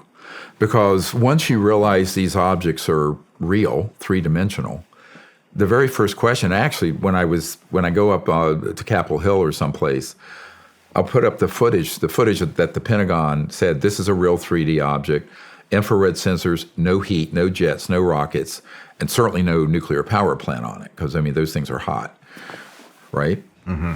There have been nuclear-powered aircraft and satellites. But I said, how is that moving at those speeds and then straight up against gravity. This is the alternative energy and propulsion systems. So I always tell people, forget all the mythology and everything. It's an alternative energy system. Now, it's a very advanced one because it also flies. Now, to be really clear, I am not advocating the release of the things that fly yet. Why? It's a missile delivery system. So you don't really want to open source an electrogravitic anti-gravity system that allows terrorists in Mogadishu to get a dirty bomb over downtown D.C. in 2 or 3 seconds, right? No. Now, but the things that would sit at your house, like your heat pump, all right, or in the hood of your car, that would run your car or your factory or your business or your home, those devices that are not things that fly, those are just pulling energy from the fabric of space-time around it. And physicists have estimated that the volume of space in a coffee mug has enough potential energy to boil off all the oceans of the world. Is that much latent energy. So tapping into it to run the entire United States, the whole world, be like taking a thimble of water out of the Great Lakes. So it is what, Tesla called it the infinite energy field. And it began to be discovered, if you look at it all the way back, but as soon as you step into the reality, the three-dimensional reality of these UAPs and UFOs, you immediately begin talking to people, and this is what happened to me in the early 90s, to people who know the physics of the energy systems, because these things are not using oil, gas, coal, nuclear, what have you.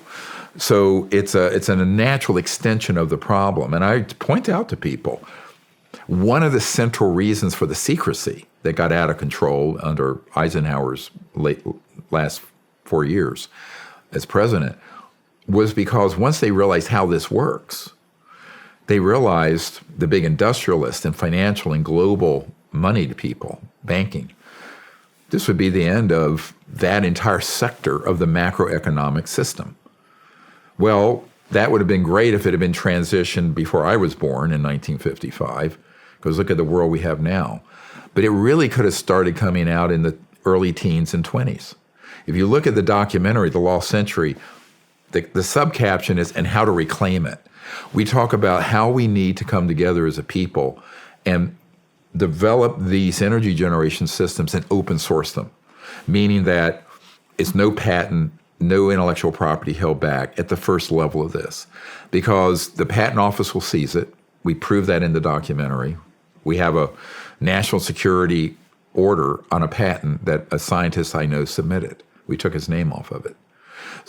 So the question is, are there some people who can financially put up the funds, and it needs to be a substantial amount, 50 to 100 million to start, to create a high energy physics lab that develops this and gets it out to the public, no intellectual property holdback? Or if there was that much funds available, we could go to some of these scientists who probably have these and say, look, we want to just acquire this. Here's $10 million. Now go and relax. Let us move this out to the public. You can't do it. Most of these engineers and scientists and inventors think they're going to do it the way they do a new software program. And they're going to try to monetize it through intellectual property protections and patent. You cannot do that with this because the system is so completely weaponized and corrupt. And I'm talking from the patent office on. That the only way to do it is to do an open source release of it massively through the internet blockchain. So that's what we're doing. But the technology, if you look at this documentary, you'll see this trajectory. There's a great photograph with Nikola Tesla with this engineer farmer, self-taught guy. I believe it was 1908 or 1902, the caption. And this guy had like an earth battery. He had some metallic stakes and wires in the ground. He was pulling resonant energy. It was running his farm. Wow. Even my father, I wasn't alive. He was born in 1916. This was before my dad, who was hand-to-hand combat in World War II with the Japanese amphibious landing unit. But I'm going, what the heck? We have our planet. Half the planet's population doesn't have indoor plumbing. 3 billion people have no way to cook their food. They're cutting down the rainforest. 3 billion. The biosphere, even if you don't think climate change is real, 5 million people die from breathing particulate matter, soot, all over the world from this noxious stuff we keep burning. Yeah. So we need to take care of our creation, the earth, and our future. And it isn't going to happen with a windmill and a solar panel. Believe me, no way you're going to run 8 billion people off of those technologies. We're going to have innovative, high-tech solutions to the energy and environmental and poverty problems. I mean, look, I just want to backtrack on that real quick. When you're talking about people dying from inhaling these particles and these chemicals and shit, I mean, this unfortunately is a touchy subject. The pollution and climate change and all this shit. But what I can attest to that is 100% fact is what you just said. Because I've been to these parts of the world. Yeah. I've spent over a decade in these parts of the world, and you see all these veterans coming home dying of weird cancers from shit that they breathed in overseas. Yep. And I can tell you, in the wintertime in Afghanistan, the soot is so thick in the air that if you go outside we're talking just 5 minutes, and you go back inside and spit in the sink. Or spinning whatever. Blow your nose. Yeah. You're going to spit gray. Right. But those fine particles get into your lungs and then your circulatory and heart and cause a huge number of problems. Not just cancers, but I'm talking heart, lung disease. So why are we doing that when these technologies have existed? Now, this same corrupt organization, because it doesn't just deal with one issue, have been responsible for basically hoovering up, vacuuming up all these technologies for 100 years. I know people personally who have been murdered because they had one. And it's because they, very against my advice, AMA, against medical advice, against their own security interest, they wanted to keep it secret. And they thought they were going to be so clever and they were going to outfox this big super state of thugs. I'm going, dude, you have no idea what you're up against here. And then they think they're going to do encryption and keep it secret. I'm going, oh my God. You think this group needs to worry about an electromagnetic encryption when they can target a volume of space anywhere and extract anything being said? I mean, it's, and it's, I understand it, because if you're in the normal engineering world, you're not going to know this. It's hard to believe it. But I said, if you don't believe it, just wait. You're going to be dead, or it'll be confiscated. And you're lucky if all they do is come in and kick your door in, hit you with a national security order, and drag it off. That's your best outcome. That's your best case scenario if you do it the conventional way. So I go, look, it's like, what is that saying attributed to Einstein? The definition of insanity is doing the same thing over and over, expecting a different result. The reason I can prove that the strategy most people use doesn't work is that we can prove these technologies have been around for over 100 years, and you and I are still tied into a coal-fired or gas-fired power grid, right? So if the strategies, if the conventional business and technology strategies were going to work, they would have worked before you and I were born. So we need to have different thinking about this strategically. So what we're saying is all of these technologies, if they're used for peaceful purposes, would really give us a whole new civilization. Beautiful.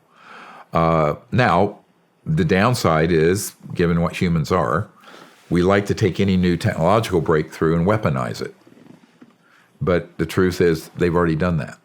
We've already weaponized these things. How do you think that the anti-gravity technology that's using gravity as a power source, how is that happening? Do you have a brief explanation on? I really think it's gravity control and gravity wave control. As for a power source, I think the power source was better described as this quantum vacuum energy or zero-point energy. But it's like two separate things but are related. So you can have a zero-point energy system or a free energy system. It doesn't move and it's not affecting gravity. but at a certain resonant frequency and power, and has to do with vortices, toroidal energy patterns, you can then cause what I call mass cancellation, where an object literally takes on weightlessness. Now, if you go back in the documentary, we touch on this, all the way back to T. Townsend Brown and what was later called the Beefield-Brown effect. In the late 1920s, he took a very high voltage system at a very certain, with wires around a crystalline material, and it levitated, just floated. Now, that was almost 100 years ago, late 20s.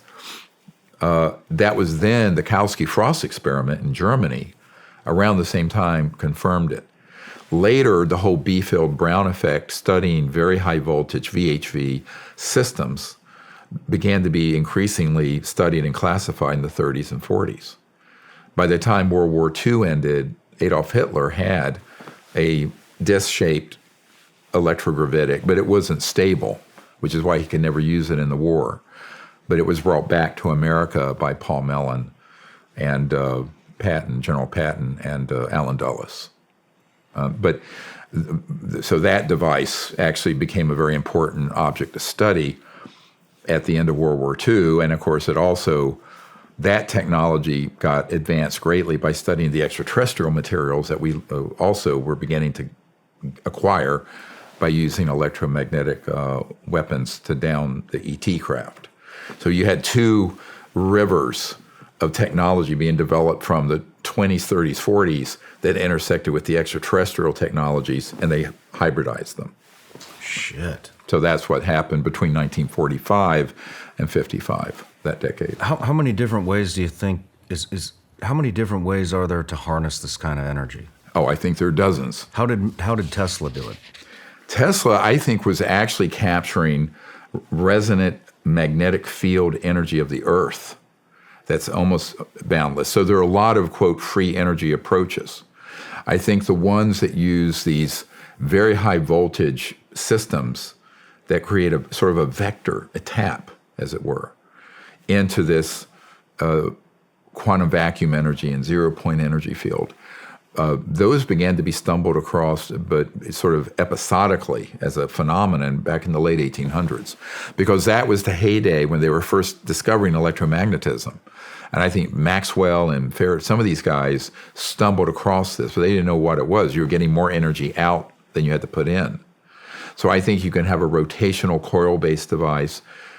Floyd Sweet, who we feature in the movie, had a solid-state device that was about this big that could run a 300 horsepower electric engine for your car. No other batteries, the little teeny... you had video of that. Yep, we have video of it. It was tested by a Lieutenant Colonel, Tom Bearden, who's a very dear friend of mine, just passed away. He handed off all of what he knew about this to us. We have a file that was a CIA operative named Sajaki that I knew, but he had a guy I know named John Bedini, who was allowed to copy a bunch of confiscated patents, and we have that disk. So we need to send up a research lab to do this and get to the bottom of it, I think, Shawn, very quickly, because we need to do it. Look, if this technology came out in the next year or two by a group that could just put it out, open source it, thousands of companies would then adopt it, and we'd be able to really transform the trajectory of the planet. Now, there are going to be certain losers in that process. Like any new technology, oil, gas, coal, centralized public utilities, they'll all have to be retired. But keep in mind, it's going to take 15 years to do this. You know, your car and my car running, if you have a conventional vehicle, 100 million vehicles are made a year. There are 1.5 billion motor vehicles on the road worldwide. Mm-hmm. That's 15 years if you waved a magic wand and converted every manufacturing entity to a zero-point electric system. That's not going to happen. So, you know, it's going to take a couple of decades to make this transition anyway. It should have happened 100 years ago. Why do you think so many UFOs spottings are happening around these nuclear sites? Well, we know the answer to that. And of course, he didn't get to go into it, but Lieutenant Colonel Heckert, who was the U-2 pilot who was there, he dealt specifically with this information, dealing with the extraterrestrial concern over nuclear facilities. And it's multiple reasons. One, they're very concerned that we would actually do something that could threaten the life of biological life on Earth. Obviously, mutual assured destruction would do that.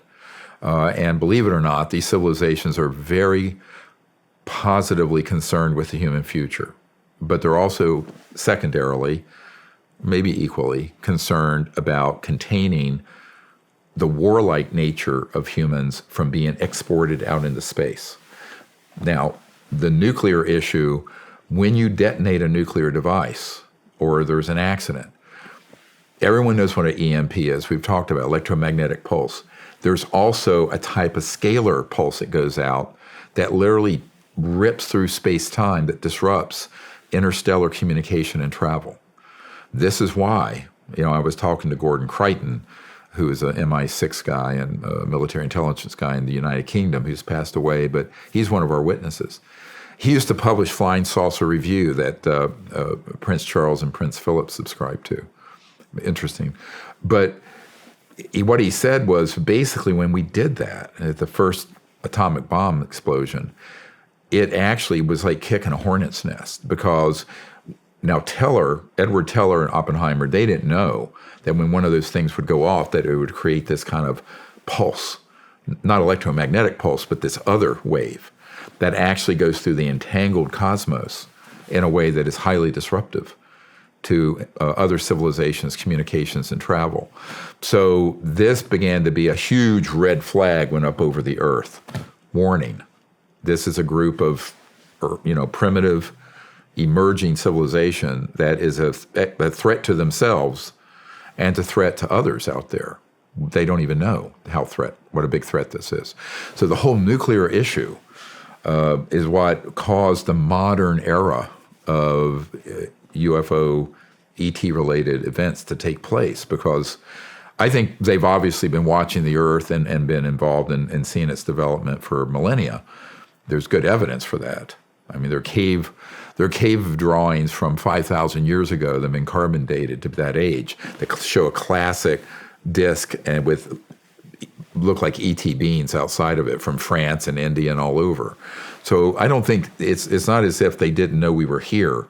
It's that when we hit that point, and what they really were trying to get Truman and Eisenhower to do, the ETs, were to wind that down and go on a different trajectory, which is what we're recommending now, 60 years later. And that is to pivot to getting rid of this conflict-oriented endless war scenario with these kind of weapons and move towards a peaceful solution to our conflicts, but then begin to adopt these technologies so that human civilization can advance without cannibalizing the Earth and killing off the oceans. So I think this is something that we took a pass on. It was a tragic error. The big error happened on here, I'm just be honest with you, pretty much the year I was born, ironically, 1955 to 57. This whole enterprise went sideways. And when Eisenhower subsequently lost control over these deep black operations, that's when he gave the beware the military-industrial complex. I mean, he was very pro-military. He was a general, World War II.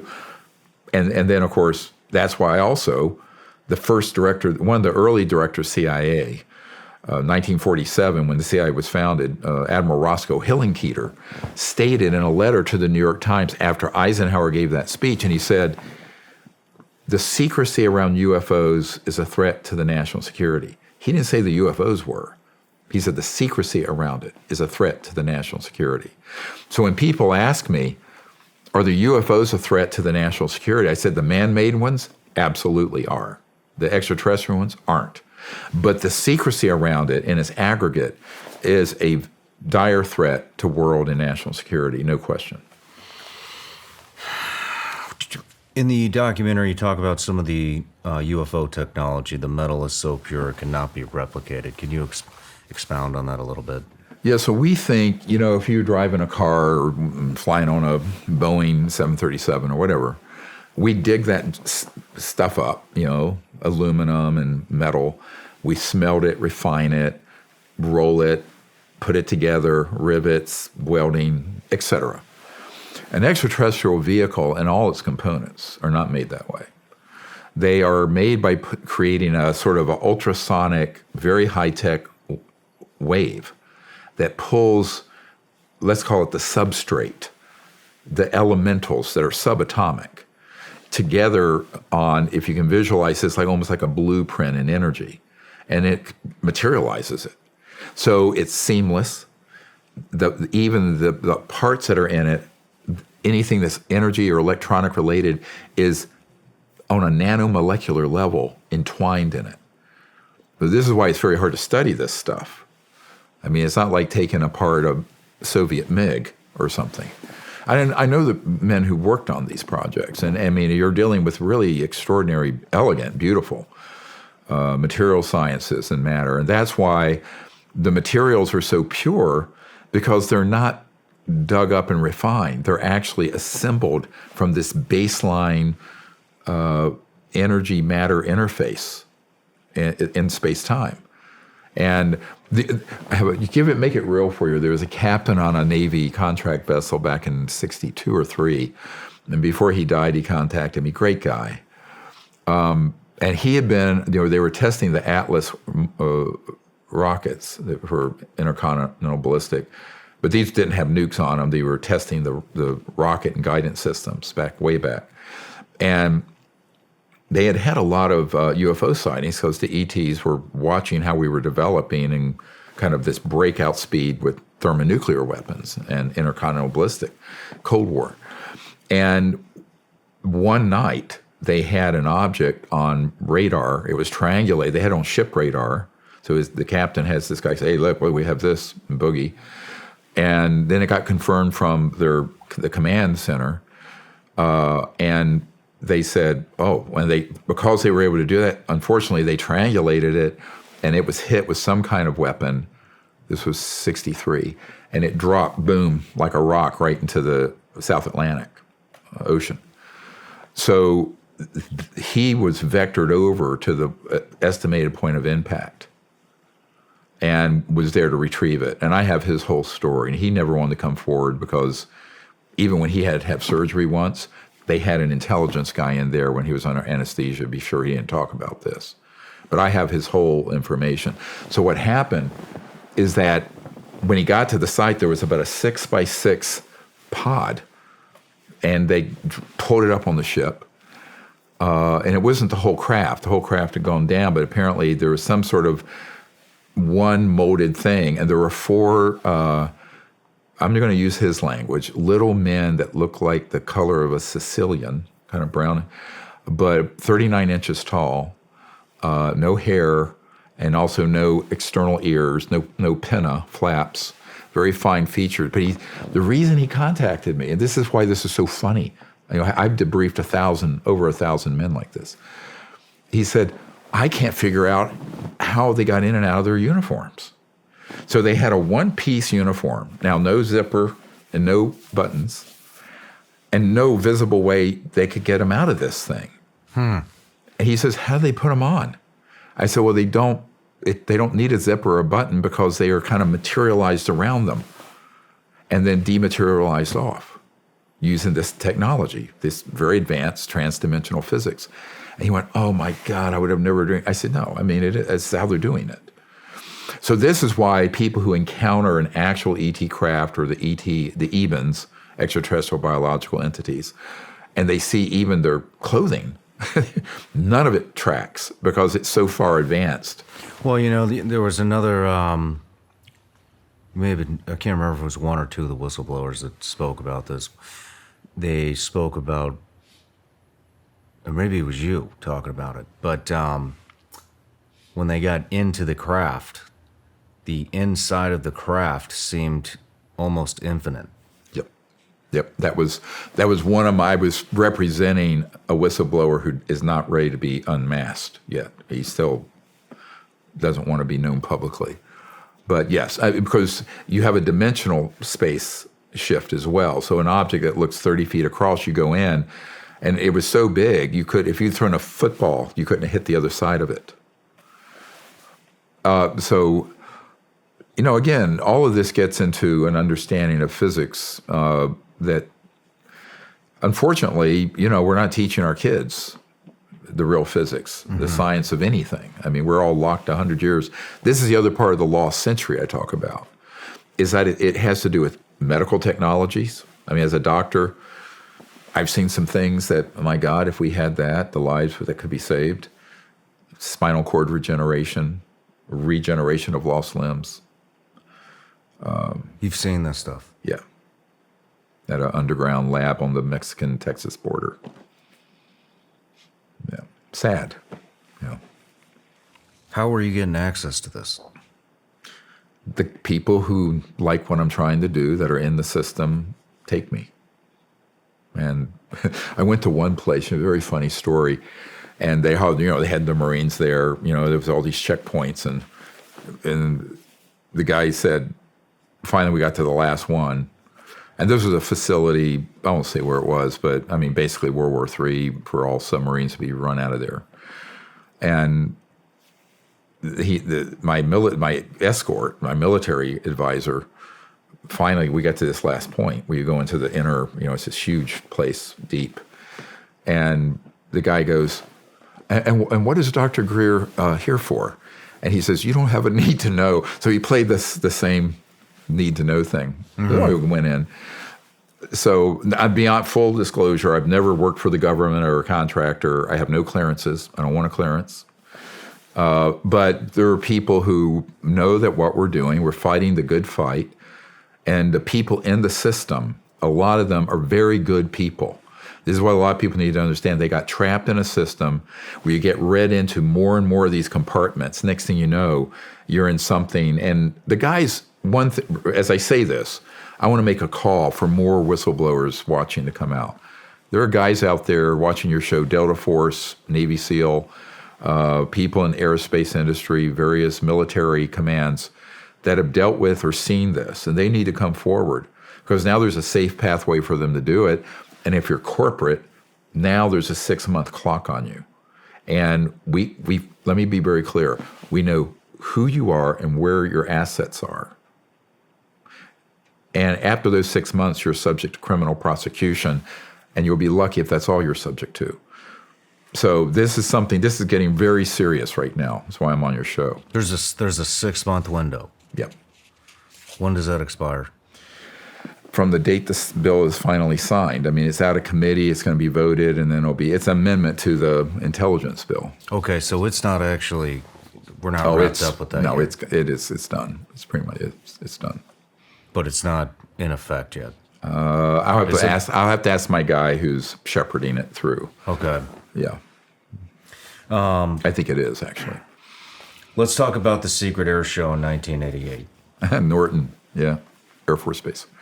It's a decommissioned Air Force Base, California, where there was the original ARV that we learned about.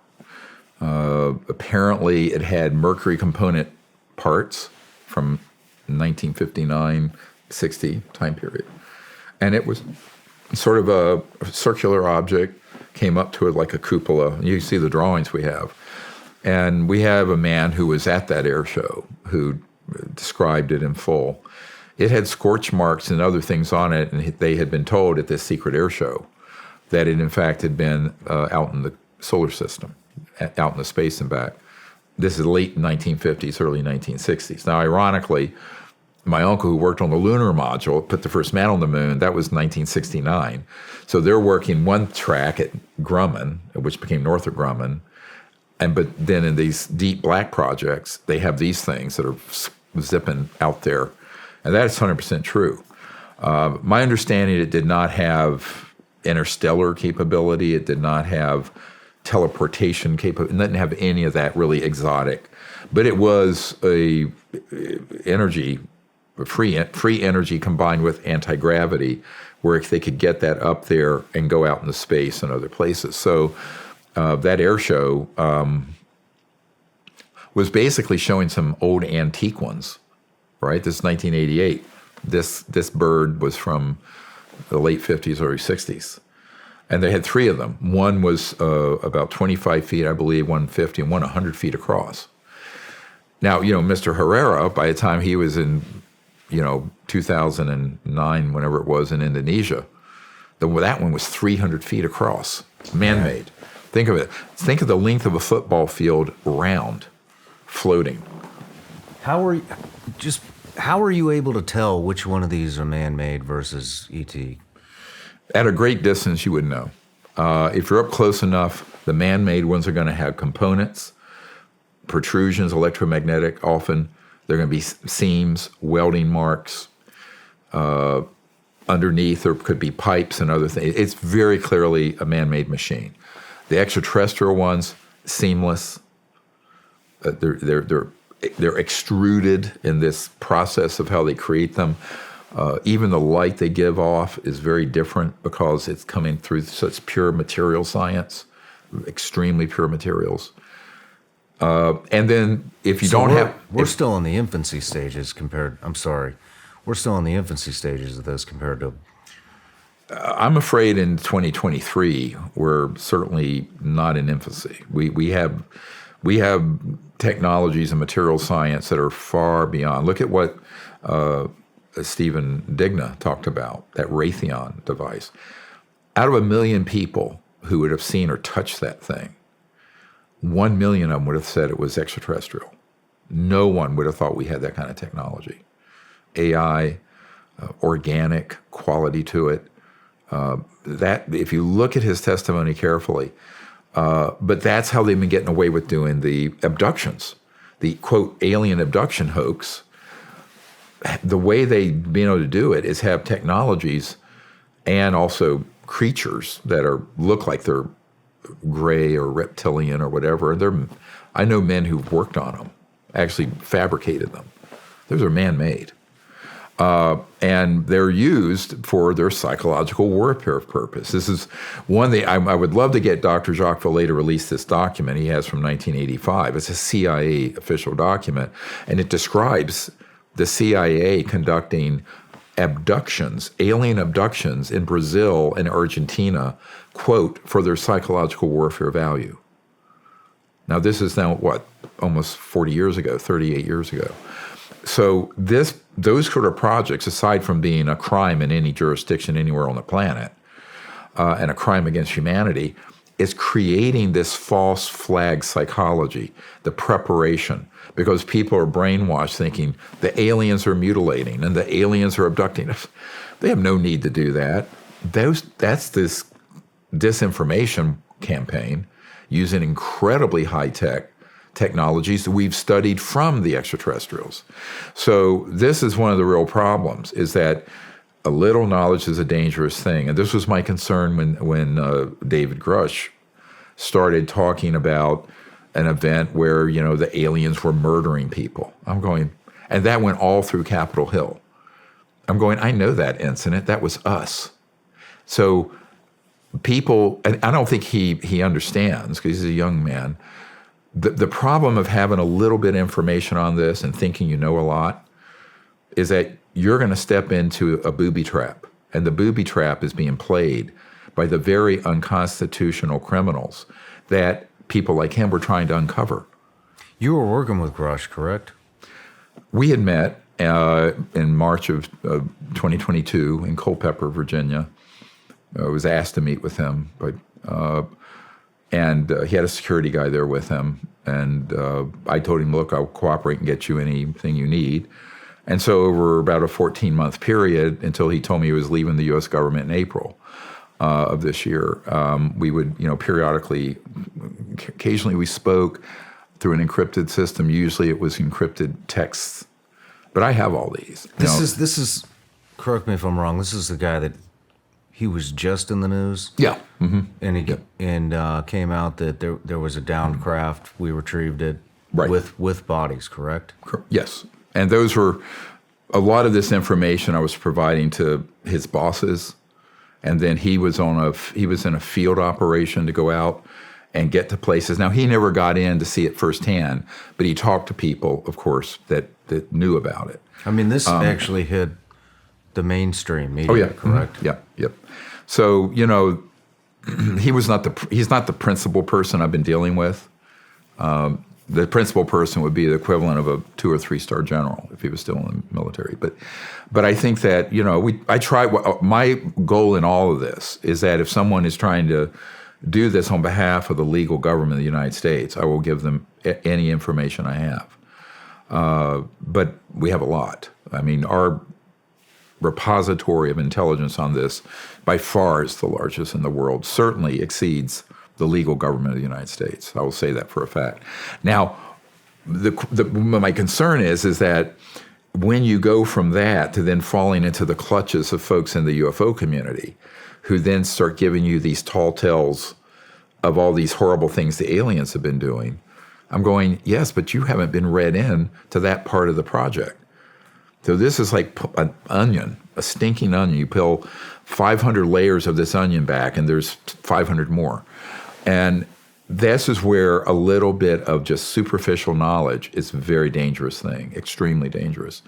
And my concern about that is that this is exactly the game that's going to be run on Congress and the White House. Well, I mean, you're already seeing it. I mean, like I said, look, I don't trust the mainstream media. Anyways. Well, no, they're an asset of this group. But absolutely, a lot of people do, and a lot of people don't put any legitimacy on anything unless Fox News, CNN, MSNBC, ABC, NBC, right. Unless they touch it, nobody. Right. I'm not going to say nobody because there's a growing. The population that doesn't believe in the mainstream media is just continuously getting larger. It's probably half the population. Yeah. But why do you think? I mean, that would be the biggest story in the world. Mm-hmm. We've recovered an ET craft with bodies, and on every news network they're all covering it, and then just like that, it's gone. No photos, no nothing. What happened? Why do you think it just disappeared? Well, we know why. I mean, in 2001, when we did the first National Press Club event, we had a guy who was on a team that for several years in the 60s retrieved the bodies and the craft. And he spoke, and he had all of his information there. His name is Sergeant Clifford Stone. He's in our archive. Go look at it. So the people we just had at the National Press Club, a decorated U-2 pilot who encountered these objects back in the 60s, 70s, 80s, worked at the Lockheed operations and Skunkwork interface with Ben Rich directly, personally. He didn't get to go into that. But these guys are all available to give testimony. These are firsthand. David Grush was secondhand. He never was principally involved. Stephen Digna, was with 2 Raytheon guys with these man-made Raytheon devices. D.C. Long was in an underground facility out on Range 19 with some Delta guys, took his dad in, who was a contractor, and they accidentally saw this system levitating a 100-ton concrete block up in the air, along with some giant boulders. Absolutely true. And we had people who were, at other operations that we brought. Now, those are all 100%. Every one of our 750 Disclosure Project folks are firsthand witnesses, meaning that they weren't people trying to find out like David Grush was. They're people who actually were in there. Interesting that the media won't interview them. It is. Though, if they really want to know the truth, why would you want to talk to a field operator who didn't have firsthand information and skip over the people who actually touched the things, saw them? You see what I'm saying? Yeah. So the public has to ask the question very quickly. How do we get the truth out? I think we're asking everyone to write their member of Congress and their 2 senators and the White House as an activist responsibility as a citizen of the United States and refer to the National Press Club event and the Disclosure Project archive, because we've sent all this in, and say, now we need to see action taken. Now, whether the media, the corporate media, that I honestly believe is controlled by this same corrupt enterprise. I mean, Doc, they're definitely controlled. I mean, there's multiple videos of them all reporting the exact same shit. I mean, Right. It's ridiculous that anybody even watches it anymore. Well, I mean, it's staged. And the problem with that, they do have, and this is the other big announcement, if there are any attorneys listening, we now have over 150 attorneys and legal professionals on our legal team. And not only will they protect and defend any whistleblowers and the project, but they also we're moving quickly towards issuing a civilian RICO, Racketeer Influence Corrupt Organization lawsuit. Who are going to be in the target? All these corporations and individuals. You can't use a civilian RICO against a government agency, but you can target the individuals and the corporations. That we are going to be doing in concert with this bill, saying now you need to come in out of the cold or you'll be criminally. We can't criminally prosecute, but there is a U.S. attorney who's on the team that when we find actionable intelligence and get it introduced into court in a civilian RICO, he would then take it and see if he can pursue it under a criminal statute. I got another question, and the question is... Great people have come forward in the last few months. Yeah. You've had... I don't even know how many different whistleblowers have contacted you guys, and you know, if you're not looking at this with a skeptical eye for anybody, that's listening, you should be. Yeah, you How should. are you deciphering who the legitimate whistleblowers are from the quacks?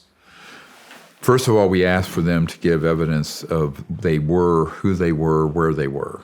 We want to see a DD-214. We want to see records, and then we check them out. And there's someone who's in our team who has the ability to check them out through the system. Okay. Now, even with that, you could be tricked. The best I can do, now remember, we're not the U.S. government with trillions of dollars or the Pentagon with $700 billion. We're a volunteer organization, best we can do. Mm-hmm. But the other thing is because I've debriefed legitimate people for 30 years on this, literally over 1,000 people. Not all of them are in the archive because some of them never wanted their names given to me, but they were legit. So what I say is that if the story doesn't track, and and the other is if what they're sharing comports with the evidence from another source, but they don't know each other, there's no collusion. So then you say, okay, this gentleman in 1980 saw this. This guy in 2009 saw this. And it was essentially the same kind of operation, craft, what have you. They don't know each other. But they're very reluctant. They say, you're not going to believe this. This is what they all say. I said, trust me, I'll probably believe it. But then when you get at points of corroboration, so what I try to do is find multiple points of corroboration. Okay. Like we had like a dozen people who knew about the ET concerns, about the nuclear issue. So there's a whole area of multiple points of corroboration. And it's particularly useful when it's a similar event or company or facility, base, where they were there at different times and don't know each other. So then you don't have someone being able to match up their stories in some tall tale. So I have my own approach to this. Okay. But obviously we don't have at this point. Now the difference is that when we launch this RICO, civilian RICO action, we'll have subpoena power and also discovery. So we can go to these spaces. Now we'll have to find a federal judge who will certify it. We'll see. I'm glad we went through that because, I mean, it is, it's tough to take somebody's word for things like this. And so I don't. It's important to... I do the best I can. Now, we almost were tricked by a guy back in 1997 who was coming to the briefings I set up for Congress back then, off-site at the Westin Hotel in Georgetown. And Edgar Mitchell was there. A bunch of fun people were there. And it turned out he was telling a tall tale. And my military advisor at that time was at a bar, and he started talking about stuff that this guy knew absolutely was false. So I had him escorted off the premises. So, you basically get one bite at the apple with us at telling something that ends up to be nonsense. So that's kind of our policy.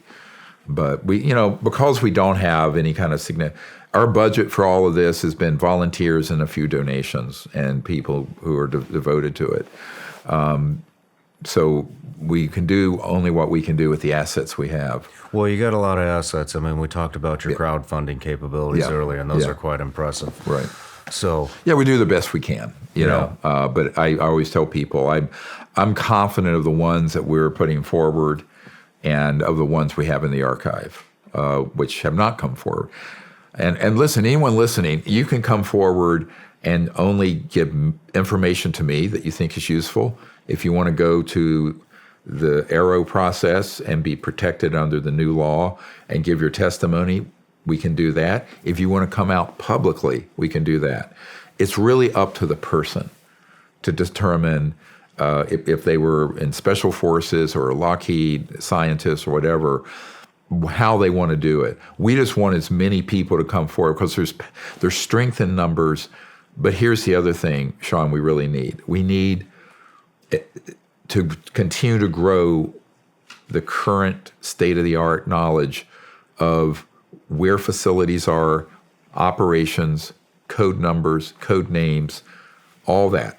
Because that's how the investigators, and if necessary, people who will by force, if necessary, get these projects under control. That's what they need to have. Well, all the ways to contact you for the whistleblowers and anybody wanting to get involved to volunteer are linked below. Great. And back to, sorry, I'm kind of all over this place here. We're going down a lot of rabbit holes. But That's when fine. it comes to back to the 0-point energy and why the government will want to suppress it. I mean, we've talked about, and they're also in your documentaries as well, that, I mean, you're taking, let's talk about how ExxonMobil, plays into this. Well, all of the big financial, BlackRock, Goldman Sachs, J.P. Morgan Chase, the big oil, petrodollar, all that, they understand that they want to keep the status quo or tinker around the edges with what I call the pseudo-environmental initiatives, like a Tesla car that you plug in. Well, you have, hundreds of pounds of lithium-ion batteries that are toxic in how they're made and disposed of, charging off a gas and coal-fired grid. People don't think, they think it's free energy. No, you're plugging into a grid that's smokestacks and maybe nuclear if you're lucky. Very little of it is wind and solar. 12%, something. So the problem is it has such a huge impact macroeconomically. But I would correct one thing. It's not the U.S. government doing anything. Like the U.S. government, I would say virtually no one in the Congress and the Pentagon or White House know about those technologies. So they're not suppressing them. But are there people under cover of the authority of government doing it? Yes. And that is the criminal aspect in the government. That is the rogue element in the government. Whether it's the Patent Office or the Department of Justice or anyone. So they're deliberately, I would say the majority of the U.S. government, where you're left, right, center, would like to see a solution to the energy and environmental and poverty problems around the world. But of course, there are a lot of pigs feeding at the trough of the lobbyist money from the impacted industries, because we're talking hundreds of trillions of dollars in assets that are tied up in oil, gas, coal, nuclear, public utilities. I mean, you'd look at the Fortune 500 list of companies globally, not to mention nation states, But, I always point out we've had a 150-year run of that old smokestack technology. These others should have begun to come out 100 years ago and transitioned over. Now we're hitting up a red line, not only geophysically, but geopolitically, where you have half the world in poverty. And let's face it, if everyone in the world where you've been and I've been lived like you and I do, the price of a gallon of gasoline would be $150 a gallon. If they were using the kind of energy that you and I use, and it was all 8 billion souls on Earth. So the only way to solve the human future issue and geopolitical problems is to allow these technologies to begin to be phased in that at least, create energy even if we hold back the things that fly. I think these electrogravitics need to be held back. I mean, what I'm trying to do is bring to the light how many corporations would be pissed off if we did hit 0-point energy. You know, the gas industry, the power industry. Oh, sure. The car industry. It's huge. Everything, everyone. Well, the car energy would just have to pivot to the type of motor, and an electric motor with a 0-point generator and a little teeny 3-volt battery will start it up. You don't need these lithium-ion ginormous battery banks. Those can be retrofitted. But yes, your public utilities eventually will retire because every home business will have its own energy source. Your big fossil fuel, oil, gas, coal, nuclear power plants, they will all be mothballed. Now, the only thing you'd really need oil for is chemicals, petrochemicals, plastics, things like that. So that is something, though, it's not going to happen instantaneously.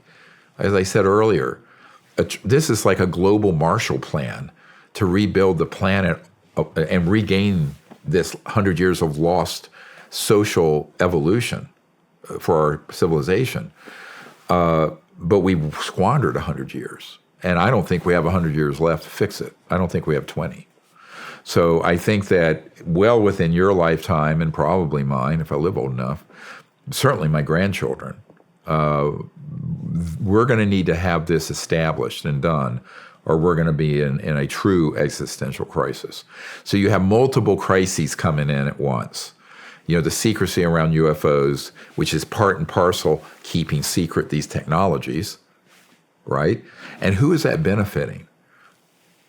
A handful of elites, super elites. Now, your average guy working at a utility plant or in an oil field, those are going to need to be supported and retrained to these new high-tech industries dealing with making this whole new system. And I think, we need to be very compassionate about the fact that there will be people displaced. Well, at the same time, though, everything that we know will be a lot more affordable because it will not take the energy that it takes to produce all these things right now. That energy will be free. That's the biggest component. You think about the energy it goes into digging the raw materials up, manufacturing it, shipping it to a place where it's assembled, shipping it again, and then delivering it to your store or your home, and everything from the delivery vans and jets to the manufacturing process is running on the current energy system. Mm-hmm. So yes, when the energy costs go to zero, after you have a device that's operative, then you're looking at the ability to have extraordinary abundance. And this is the tide that will lift all the boats in the third world and developing world also, by the way. And it's sort of like how they leapfrog from landlines like we used to have, right, to cell, and they just bypass the landlines. The rest of the world will be able to go from having nothing in the way of energy generation, 3 billion people have no power energy at all, to having these systems. And suddenly you're going to see so much happen in the world that is going to be a human advancement.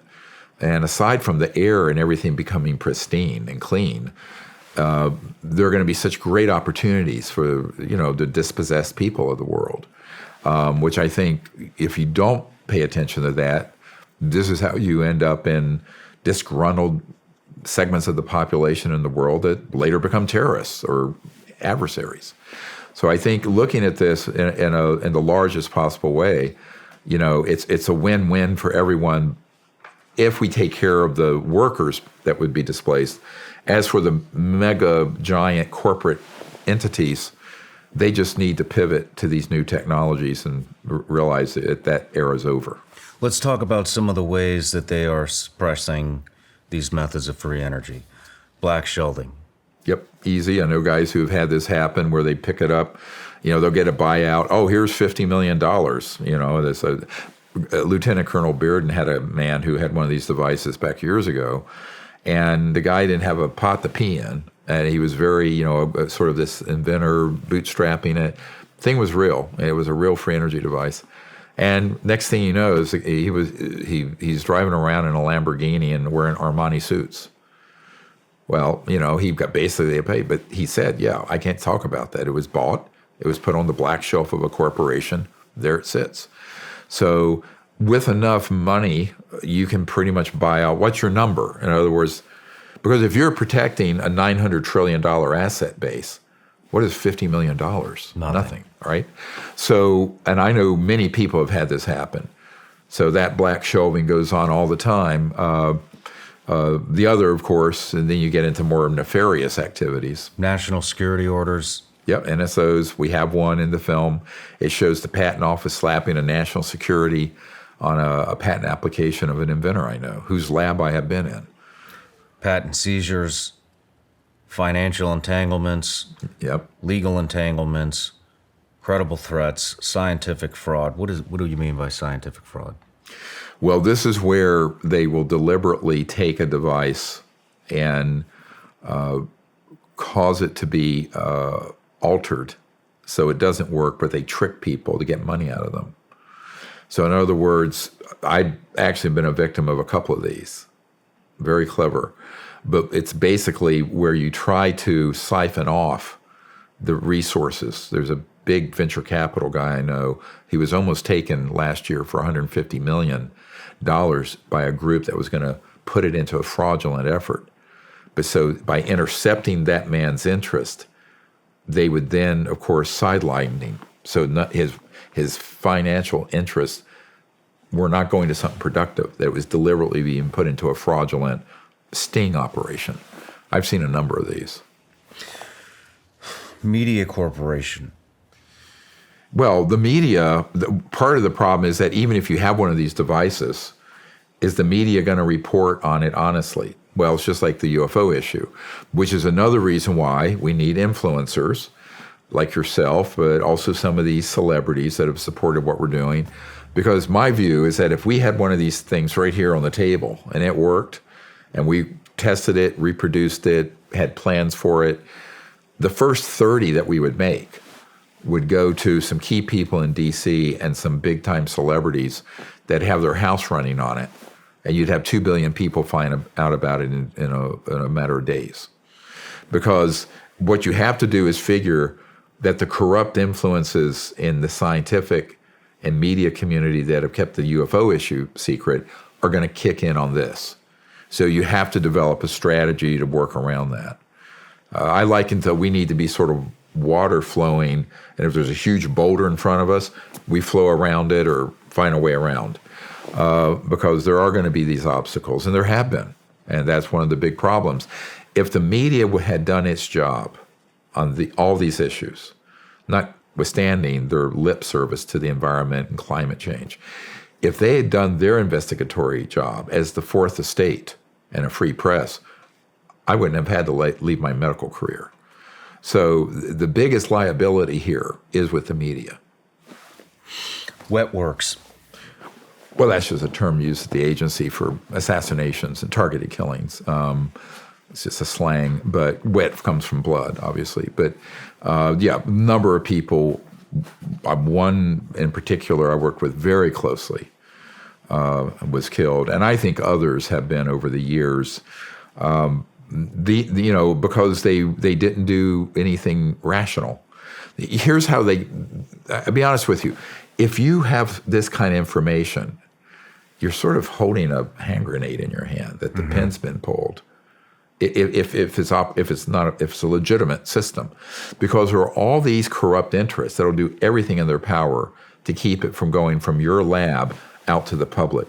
So I think this is where you have to then have a strategic plan to disclose that open source and then get it out through alternative media and influencers and celebrities. I mean, everyone from Leo DiCaprio to Ariana Grande would be thrilled to have a device like this to save the environment, right? So you use the strengths we have. The strengths we have is that 99% of the population would benefit from this. Most of the people who are highly influential, artists and celebrities, would love to see it.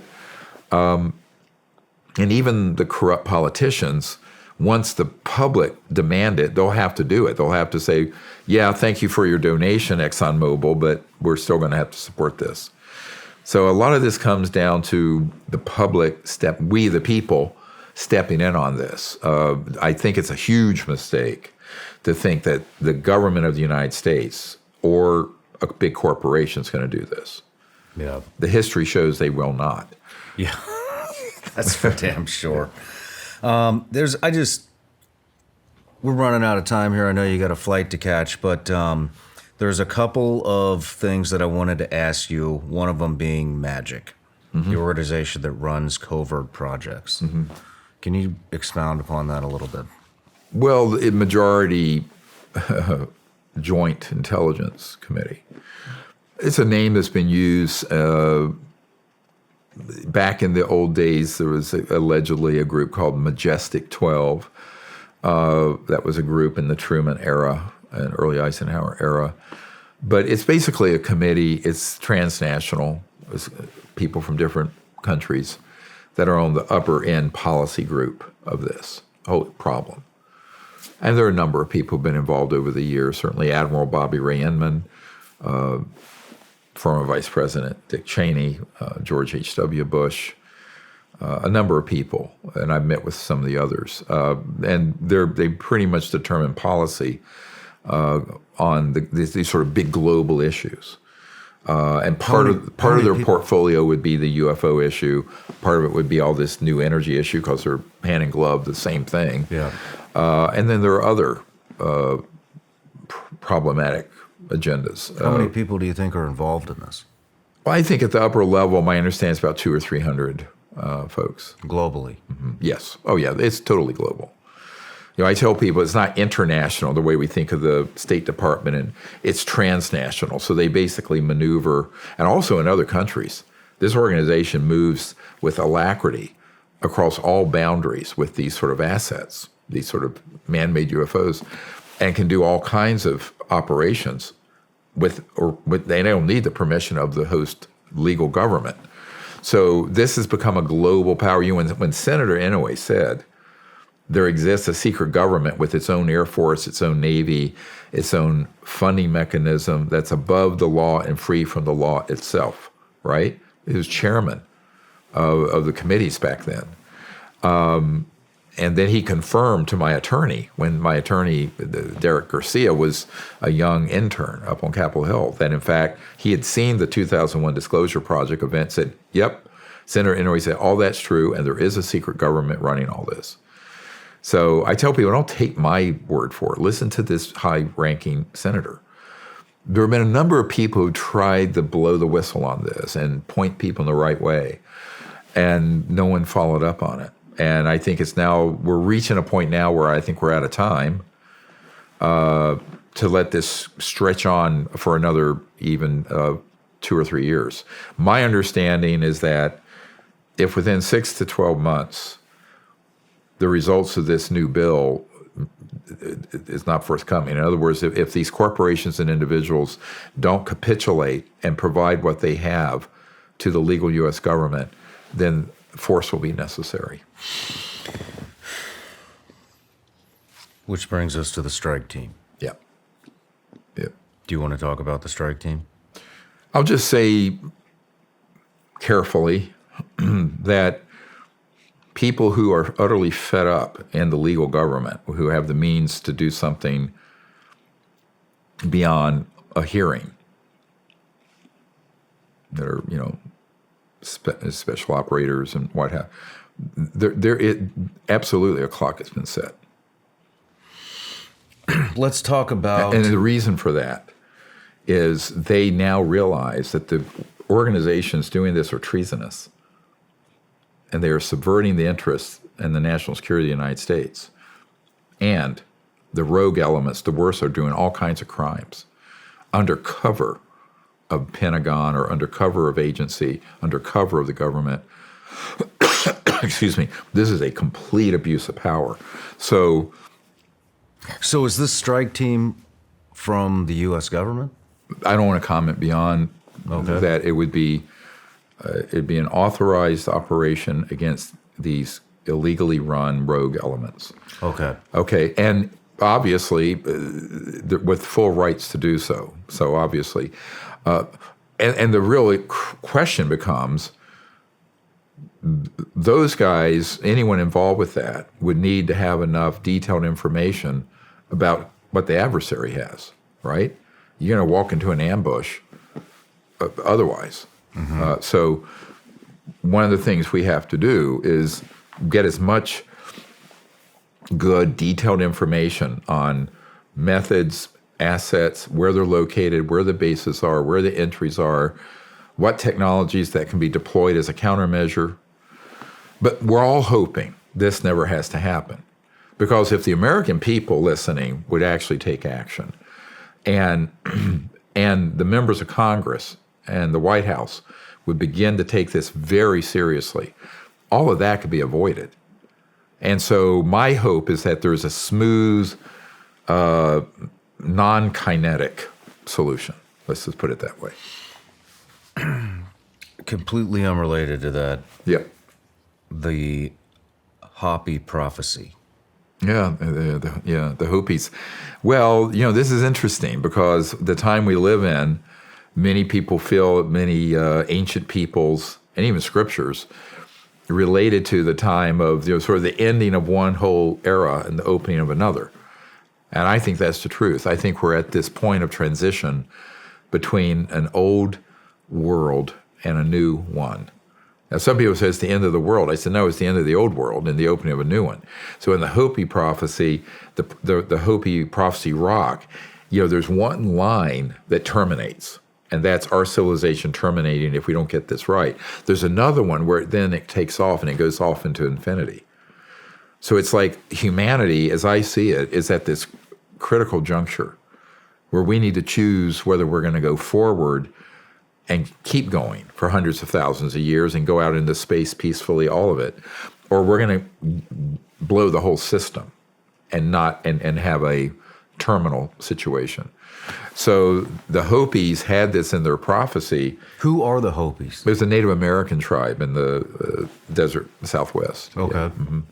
My grandmother was Cherokee, but I'm familiar with some of these different traditions, and I think that my dad was half Cherokee and half Scottish. Interesting mix, but I think this is why you look at it. Many people around the world get this sense that we're at this inflection point, not just politics and this and what have you, but our whole civilization. And I think these extraterrestrial civilizations know that. They know that we could get into a lot of bad trouble and have things happen that will be extinction level events if we're not careful. On the other hand, they know that if we came together and were, for once in our history, did the right thing peacefully, we could transition to a civilization that literally will be interstellar. Maybe not in my lifetime, but in probably your children's. Wouldn't that be something? Yep. Oh, yeah. I have no doubt. We certainly have the means to do it, the technological. Do you have hope? You think we're going to get there? Oh, I do. I wouldn't be doing this if I were a pessimist. I mean, I think it's going to be a bumpy ride. I mean, a smooth transition would have been before I was born, when the ETs warned Truman and Eisenhower to make the transition. But I think absolutely we can do it. I had a beautiful lucid dream back when I was a young man, and it was way in the future. Maybe I was around the age I am now. And I was out at what looked like White Sands. And I met my wife in a lucid dream. I have this sort of ability to dream in the future and then meet people, like the Aboriginals with dream time and all that. It's also a Cherokee tradition. But so I had this dream, and it was this beautiful, clear day. The whole U.S. military was supporting this peaceful contact event between humans and an extraterrestrial vehicle that was descending. And there was a very ancient ET elder that came out of it. And it was televised globally, and the whole world saw it. And, it was nothing scary about it. It wasn't like some scary thing. It was a very beautiful thing. So when I had that vision and dream, I said, well, that's one possible future. Now there are other possible futures. And this gets into the almost a spiritual question, is the exercise of free will by humans, individually and collectively. Now, I chose to leave my medical career to do this at great difficulty. But everyone can make their own decision here. Are you going to write to your member of Congress if you're someone involved in these covert projects? Are you going to come forward or not? These are all moral decisions as I see it. Spiritual and moral, ethical. Everyone thinks morality is, the peccadillos of men having affairs. I mean, no. That's what, in the Middle Ages was considered the foibles and silliness of humanity. We're talking real moral choices here. What are you going to do when you find out there's an issue like this, and are you going to step up to the plate to fix it? So it's a moral question, an ethical question for the Congress, the president, all of us, and I think every citizen here and around the world. Because remember, these same projects have assets parallel, not as big, in the United Kingdom, Australia, Brazil, other countries, no question. I was going to ask that if there were any Japan. Foreign, companies that are involved in this. Oh, many. And this whole committee that deals with it is like a little UN on its own. It's definitely international. I know for a fact. Man, It's global. Interesting stuff. Yeah, it's global. And scary, and Well, they are scary, but they're not that many. So here's the thing, is what I tell people. The vast majority of everyone on Earth, the vast majority of everyone in legitimate governments of the Earth would be on the side of what we're advocating if they know the facts, the evidence. So that's what we have to put in front of them and hope people make the right choice. That's all I can do. I'm nobody. I'm a private civilian, retired from medicine. But I do think that if the message resonates and enough people act, it kind of creates this collective conscious wave of change. How would you like them to act? I think that the leaders, the public needs to just get involved with this and write to their leaders and point them to the assets that we've handed off, the Disclosure Project Intelligence Archive, and ask for open hearings. I think the classified hearing process needs to end.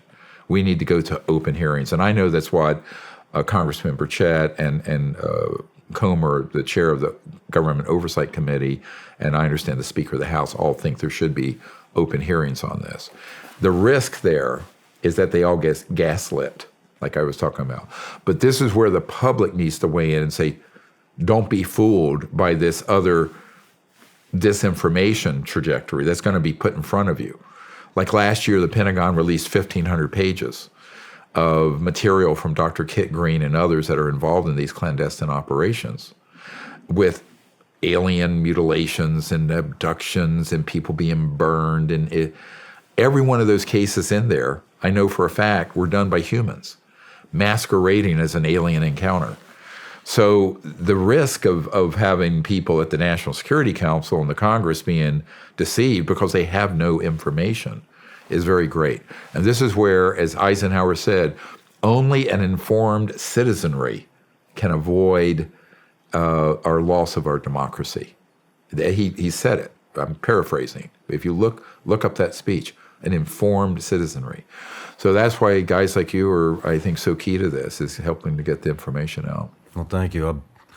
I am honored to be a part of it. And, Doctor, once again, I just really appreciate your time and coming here and educating my audience and myself, because I am new to this whole subject. Yeah. And it's I just keep diving deeper. Hey, it's a band of brothers and sisters trying to do something great for the country and the world.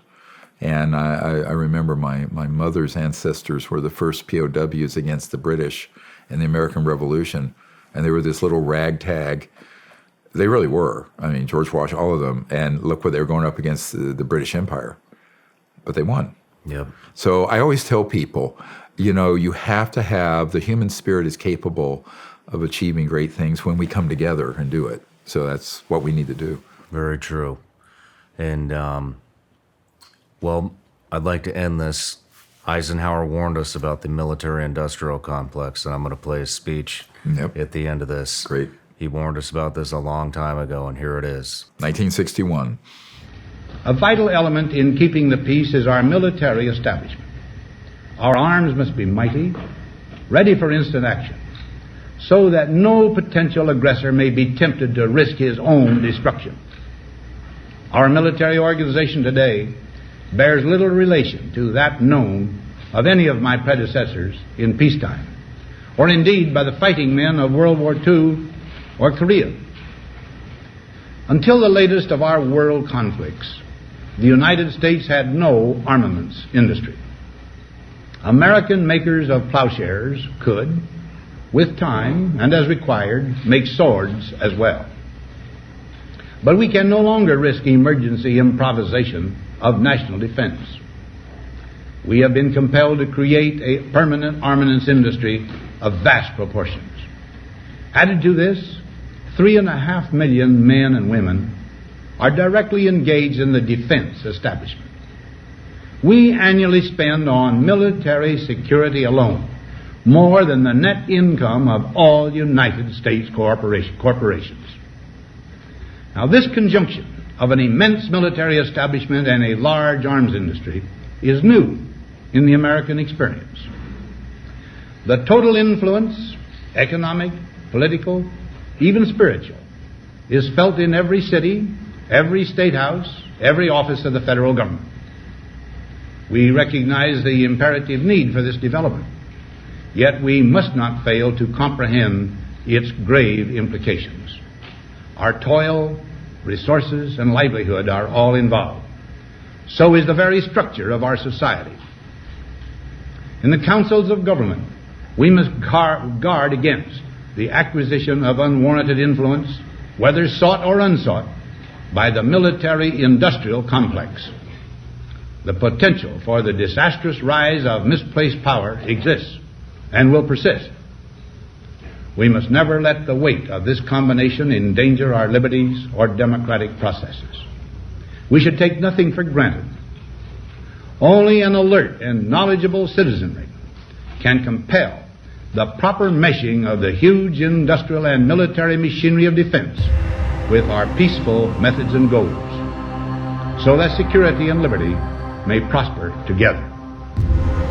Doctor, best of luck to you, and I can't wait to see you again. Great, thank you. Safe travels. Thank you, appreciate it.